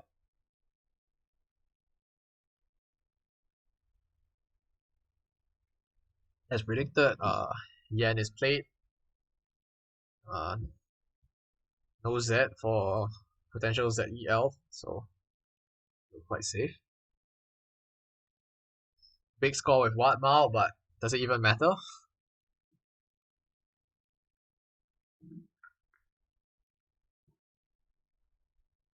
Yeah, Wellington just got play OOH. Oh god, that's a rack.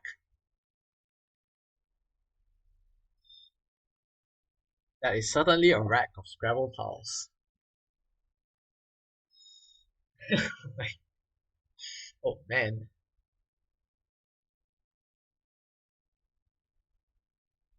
It doesn't even matter. Like, why am I even suggesting plays? Like, this game has ended.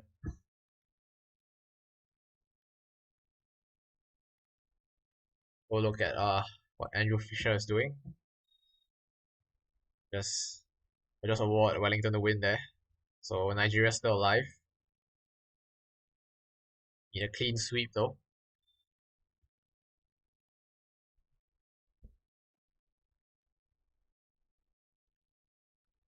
Oh, wow, I see that we have I didn't notice, but we apparently have over 40 viewers. That's amazing. Thank you to everyone who's watching. I hope you're enjoying the stream. If you like the stream, don't forget to follow. Also, should be aware that this is not the end of the Scrabbling action this week. The festivities continue afterwards. We'll go over to Will Anderson's stream and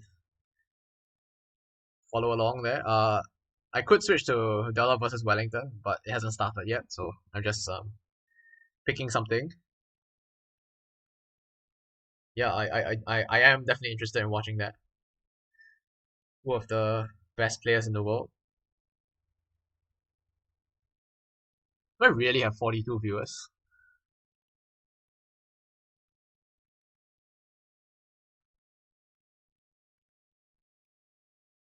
See what Twitch is. Yeah, apparently. Interesting. It's great. Thank you to everyone who's watching. Back to the game. Mm,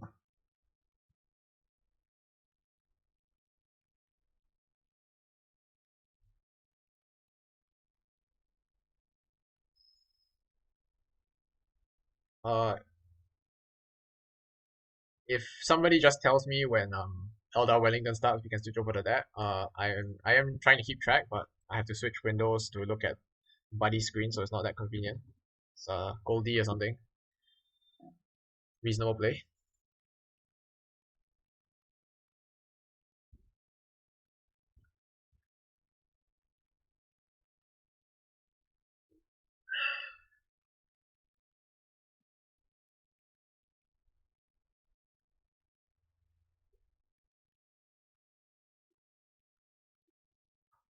Also Dorty.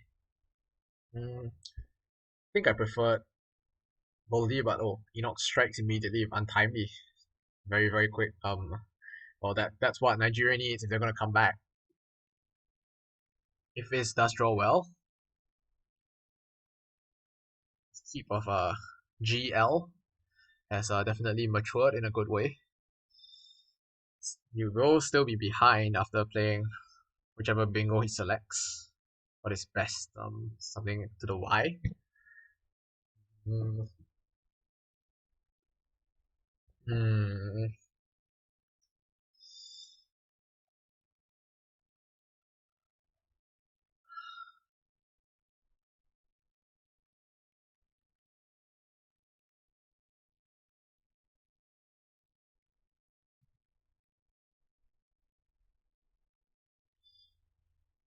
I am not seeing it.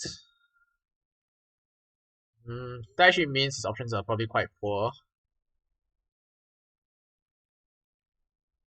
Uh, I think ideally he would be able to play in the top right and open up a new sector. So that would be the S hook. This E place here would keep this side of the board open, and then you would also have this side of the board with a bingo there. Maybe something else. The rest of these tiles look pretty difficult, though. Maybe the E. The E is the place to start looking.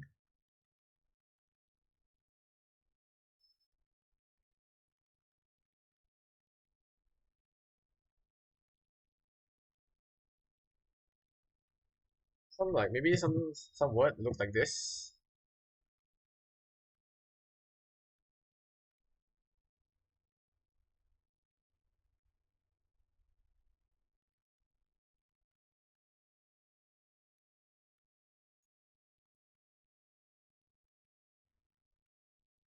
Remelting. Okay. I mean, I was looking at something that went higher up. But remelting does achieve some of the things I was talking about. Let me just check. Rack.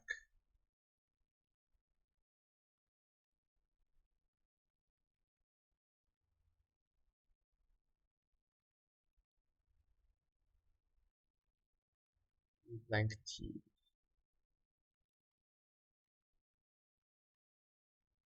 Nope. Remelting the only thing that plays through those tiles. So good spot from Andrew there. Keep him alive. The big riposte here of Woof or Enoch though. Or however you pronounce this word. Woof is probably not it. Oh wait, I'm spelling it wrongly. I'm an idiot, ignore me. I knew it looked a bit weird. Yeah, this is the correct spelling. So that does not work. Is there something else?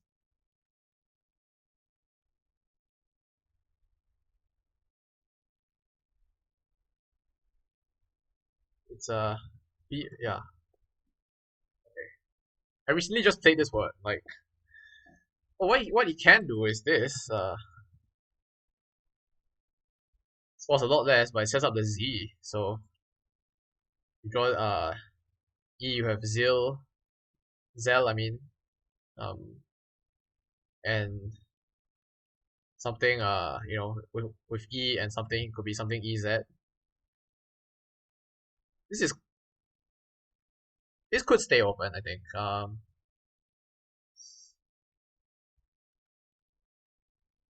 If your opponent has a tile that goes there, so like if they have W or H, uh, it probably gets taken. But if not, there are many other places your opponent might play. They might play through B, but that will not block something EZ or ZEL. O alongside here, it won't block ZEL either. Maybe that is the play. Oof.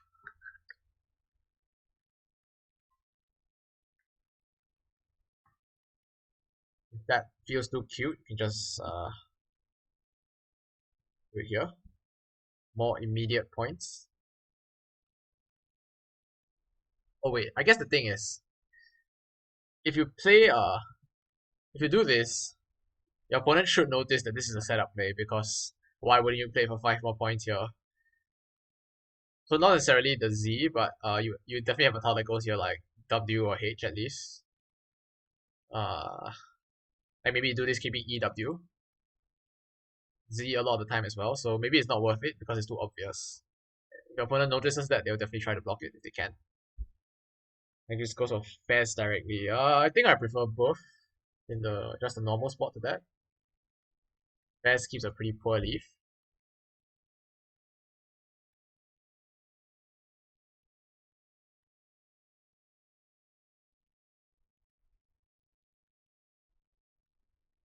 Rivia comes down for Aphis. Hopes to sort their rack out. Kind of annoying that the J is here blocking the top left now. Could potentially open up with like plays through the J like Teenager.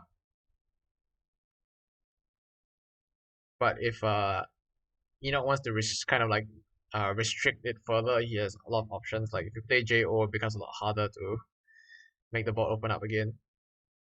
I guess this sets up Abun.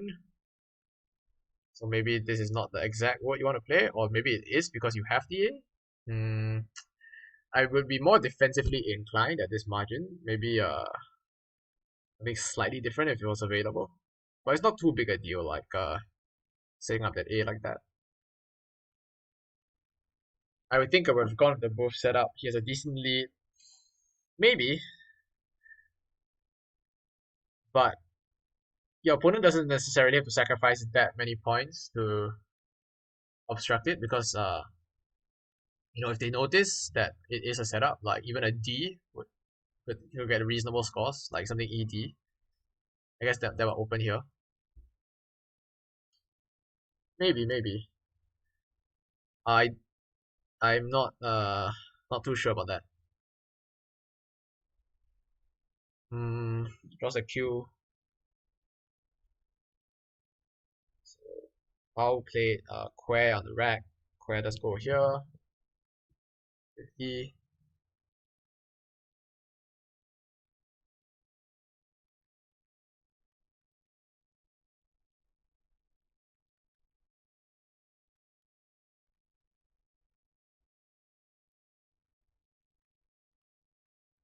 Yeah, like as I always say, when you decide to make your setups, there are two things you want to think about: how obvious it is and how easy it is to block. How much your opponent has to give up to block it. So in this case, quite obvious if your opponent is paying attention because you sacrifice 5 points. But that might be outweighed by the fact that it's difficult to block without giving something back. It's not difficult to block per se, but if you like play here, that might open up for the Z play here. Still, you are sacrificing some number of points. So basically, it's close enough that I'm not comfortable saying like what is best. Need a Quackle for that. Quack followed by quickly by Lucy's.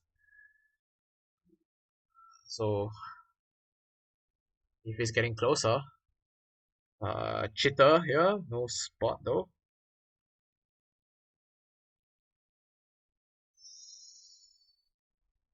Something else that can play.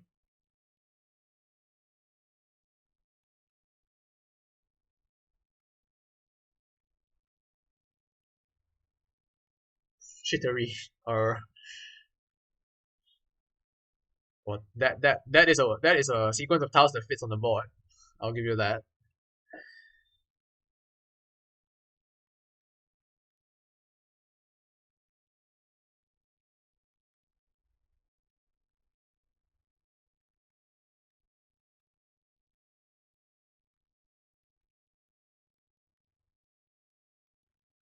I don't really see anything great. Probably quite annoying. I mean, Enoch shouldn't be feeling too worried though. Like he's still in the lead.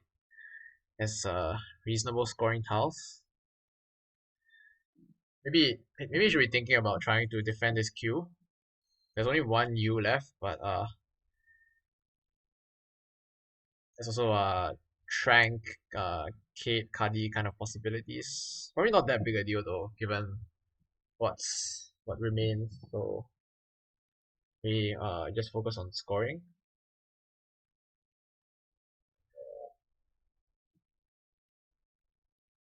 Something that goes here.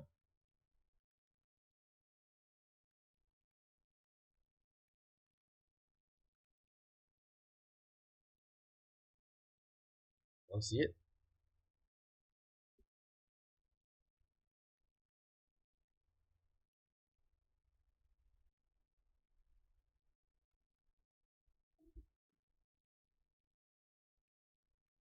Yes, I have seen shoot, but this does not seem great because it takes D and S, so don't want to be setting that kind of thing up when you're ahead. I see. Yes, another sequence of tiles that fits on the board.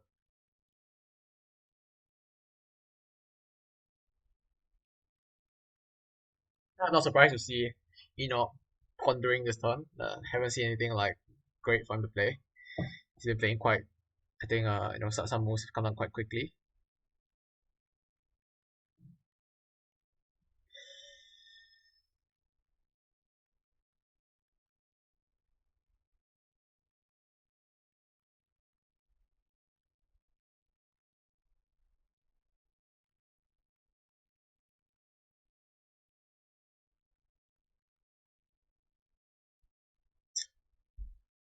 I'm trying to see if he can hit the if he can play something and hit the double. Like I don't think Vita is worth it.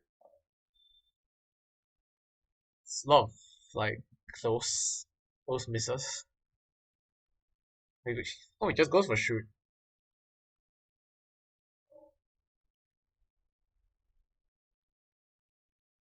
That surprises me somewhat, I must admit. I thought we seeing a more defensive option. Maybe he just couldn't see anything. I mean, yeah, I say that, but like I haven't seen an alternative play, so maybe he is just saying, okay, I can't see anything. Do your worst. There are three Ds left though. I really don't feel like shoot is correct at all. It's a long term concern as well. Like unless because he doesn't have a hook himself, unless he happens to draw one. Like right now, Andrew can just do something else. Not that he just like do something else, keep the D, like make threats elsewhere. He plays at EK and somehow use that. I don't see anything. Yeah, he does play Oak. Lol. Play Truth. Setting up for Sterile, obviously.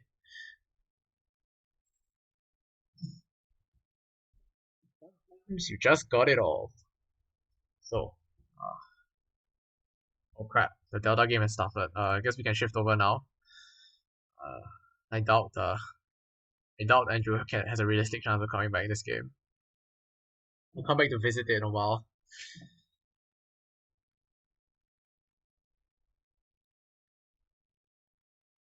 Looks pretty close so far, but Welly is sitting there with both blanks. Nice juicy lane to play in. Delta did just play Vant though. That might imply that Delta's rag is pretty strong too. Yes, the Avant hook. We could see a exchange of bingos. Like Presage here, followed by something hooking Avant. Oh wait, he doesn't have Presage, right? Something else. Saw the rack wrongly.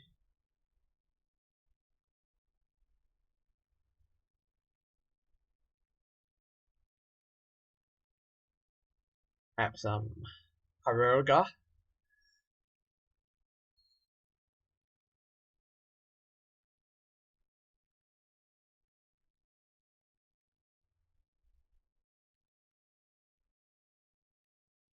Or they starting with the A. Yeah, with double blank, there's probably like many options. We'll see. Definitely gonna see Wellington take his time on this one.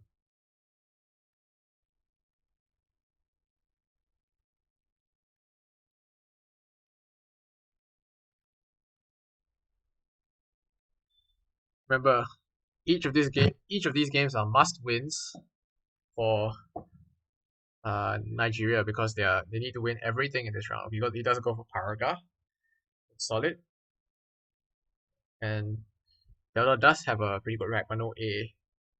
So Durions, it was just blocked. It played making ST.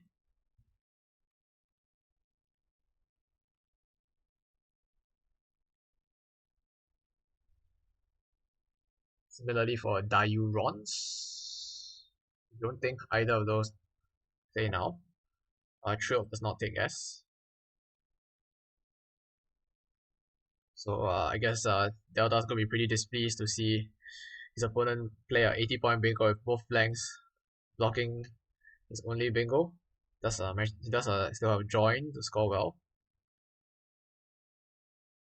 That puts him pretty close. So Wellington not resting easy quite yet.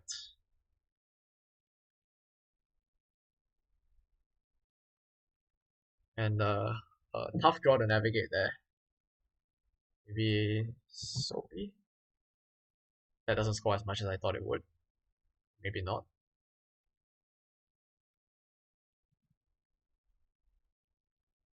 That's kind of a poor leaf, on the other hand.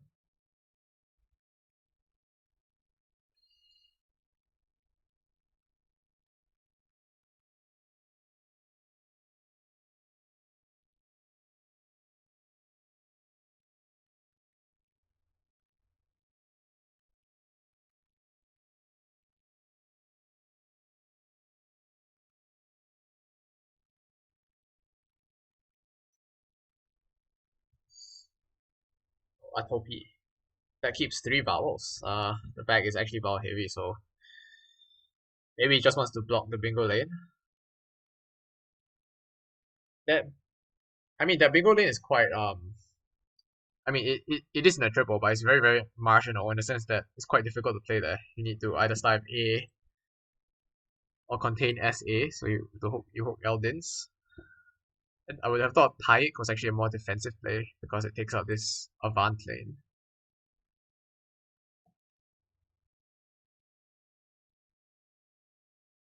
But gets quite a good score for Umu, getting up his rack and still keeping pace. Like the main lanes right now are this and this. So something down hooking Avant or something hooking onto the T. Maybe a double starting with S. This R possible as well. And really can't take them all out. So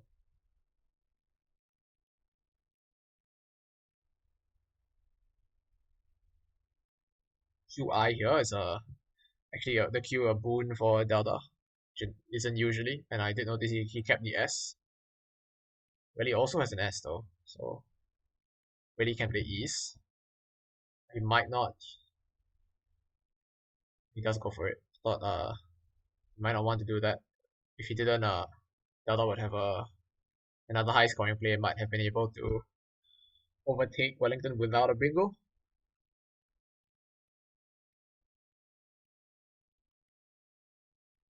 Hmm. Oh, N for in shroud.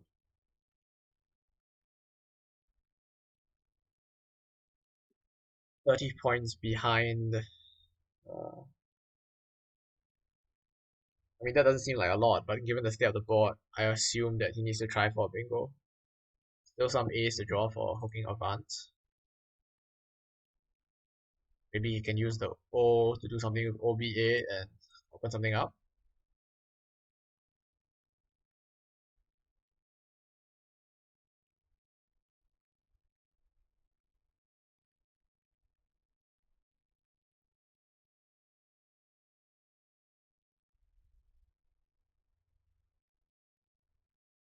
I guess one problem with playing OBA is that ends up blocking bingos that start here. So this lane is reduced to just starting with S.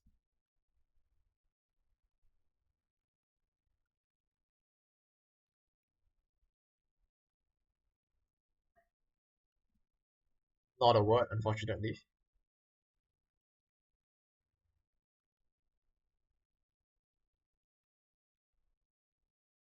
This nah, this cost too little. Can't be good. Won't be enough. He's gotta get more ambitious than that. Well, it does look like Wellington is advantage, so that is another result the way Nigeria needs it. It's actually getting pretty exciting. Like with Nigeria potentially accomplish a clean sweep.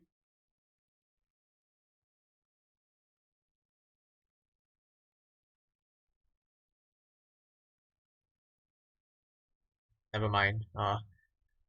Chris May won his game against Black Knight.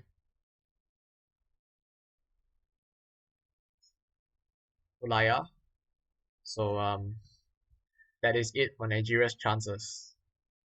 So with Chris's win, Australia is officially through, and Nigeria is officially out. Game still pretty exciting though. Can Delta come back?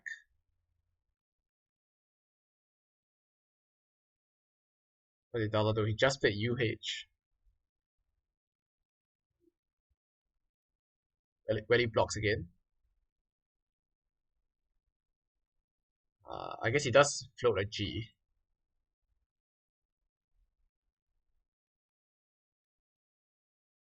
And in fact, he sets up the A here again. So did he play this with both A's? He played quite quickly.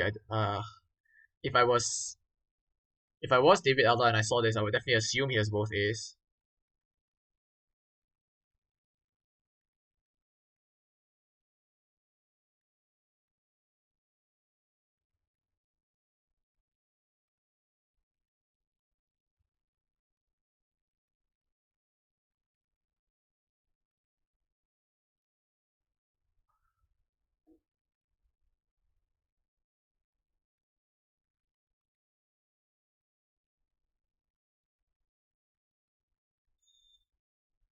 Now we missed the bingo, but still in a strong position. I think Chris May won his game, so the match is officially over. That was the yeah. So Chris versus Olaya going to Australia. So Australia will be going through, and Nigeria will be eliminated. Unfortunately, there was no exciting end. It would have been nice if it was a bit closer, but Chris May taking it down for Australia and playing very quickly to deprive us of suspense. So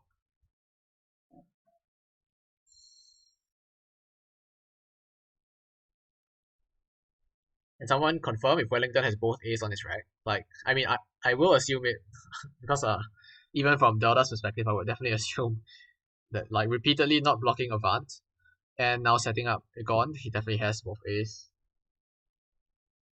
You don't do that without both A's in this kind of situation. So Delta is now thinking, can he still win the game even though he knows he should assume at least he will not be drawing an A. I guess if he decides he can't win the game unless he draws an A, he might try to hope that Wellington is doing it with only one A. But I mean that makes no sense.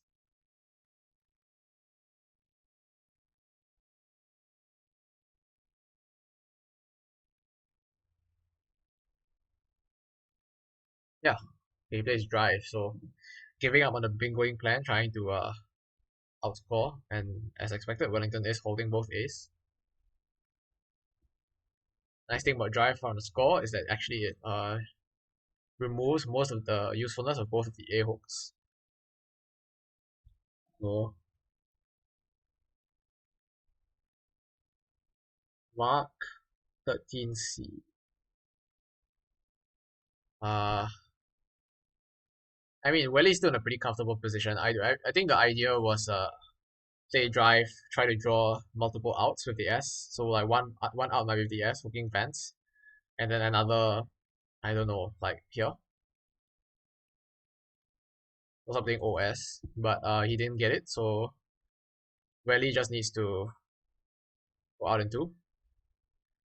Good morning from Canada, says Jahalma. Well, good morning to you. Oh, yep. Iliac. I mean, floating the eye out there makes me kind of concerned. Maybe Delta has something through the eye, but I assume Wellington has done his due diligence. Drive a pretty nice idea, but because there were three in the back, pretty unlikely to work. If Delta had better timing on that play, but I mean, he wasn't in control, so nothing much he could do about it.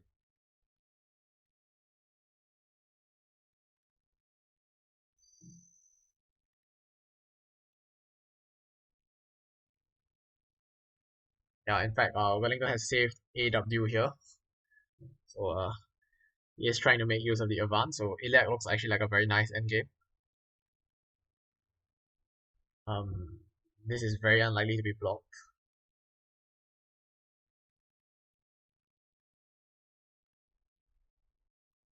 Like Delta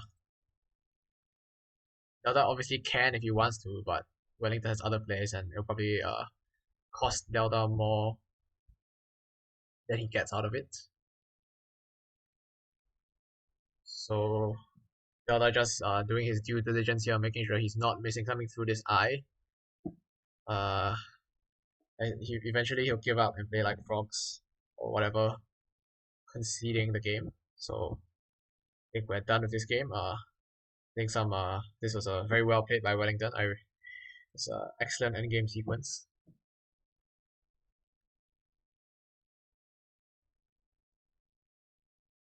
Uh,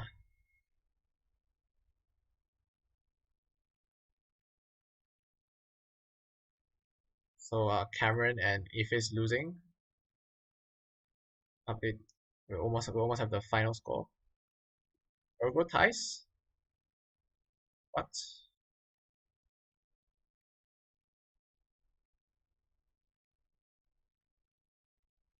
Yeah, this is round 5.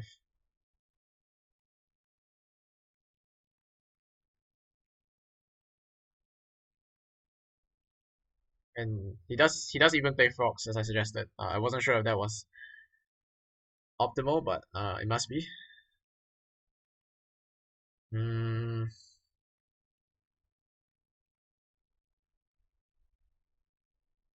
oh, that's totally my fault. I'm sorry. I just didn't update the score. The current score is actually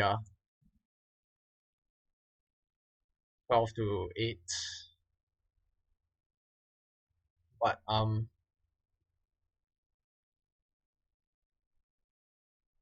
that's before this round.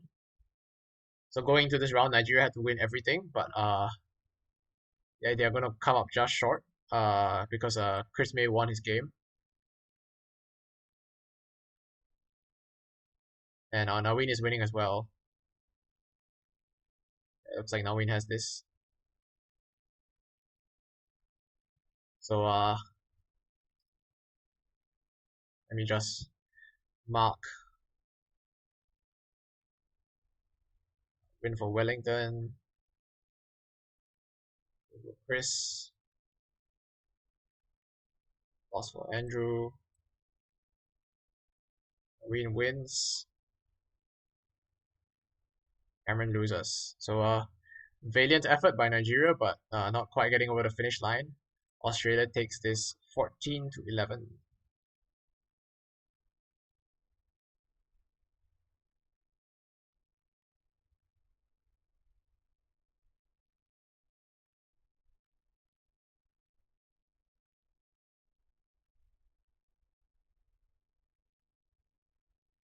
So congratulations to Australia. This was a do or die match for them. Winner gets to continue on in the tournament, loser goes home, and Australia pulled through. And commiserations to Nigeria as well. They were in an unexpectedly tough group. Australia and Nigeria first and second seeds, widely seen as very strong scrabbling nations. But we just take a look at overall results.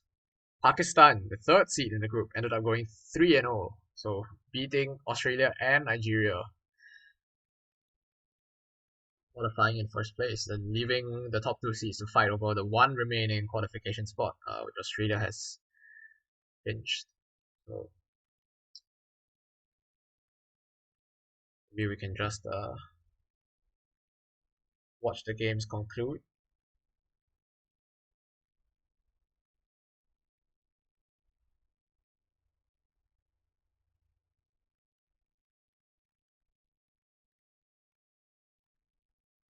Is this the last one?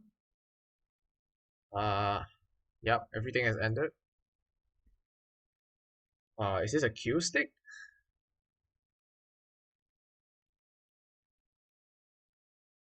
Looks like it because Naveen is playing off one tile at a time. Okay, so we might not want to watch this to the end then because if it is a cue stick, it will take a while.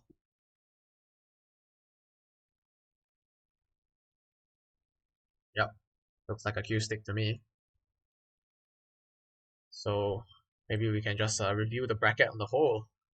So before this match, there were 5 teams that were qualified. Canada, as first in Group C, will face Ireland, second in Group D. Singapore, second in Group C, will face the USA, first in Group D. And on the other side of the bracket, Pakistan awaits an unknown opponent from Group A. Group A's matches are last for the weekend. One has started. It's over on Will Anderson's channel, which we'll be visiting shortly as soon as I take you through the bracket. The other will be right after that. And now it's become clear that Australia has won. So Australia will be second in Group B and face the first in Group A, whereas the second place finisher in Group A will face Pakistan. Both of the qualifiers from Group A will be on 2 wins, so the exact order will probably depend on individual player wins, and we need to have all the results in before we can determine that. So just keep following the Scrabble for the rest of the day, which you should definitely do. there's more exciting Scrabble to come. You will also find out what exactly the matchups in the elimination rounds will be. And with that, I think that's all from me. Thank you to everyone who joined in the stream. If you're not already following, please give me a follow. I'm now going to take us all over to Will stream. Yeah, you'll shortly see a pop-up to join a raid. You want to do that, then you come with me over to Will stream where India versus Thailand is currently in progress. So with that, signing off. I might appear on Will stream later, or I might not. But we'll see. And goodbye.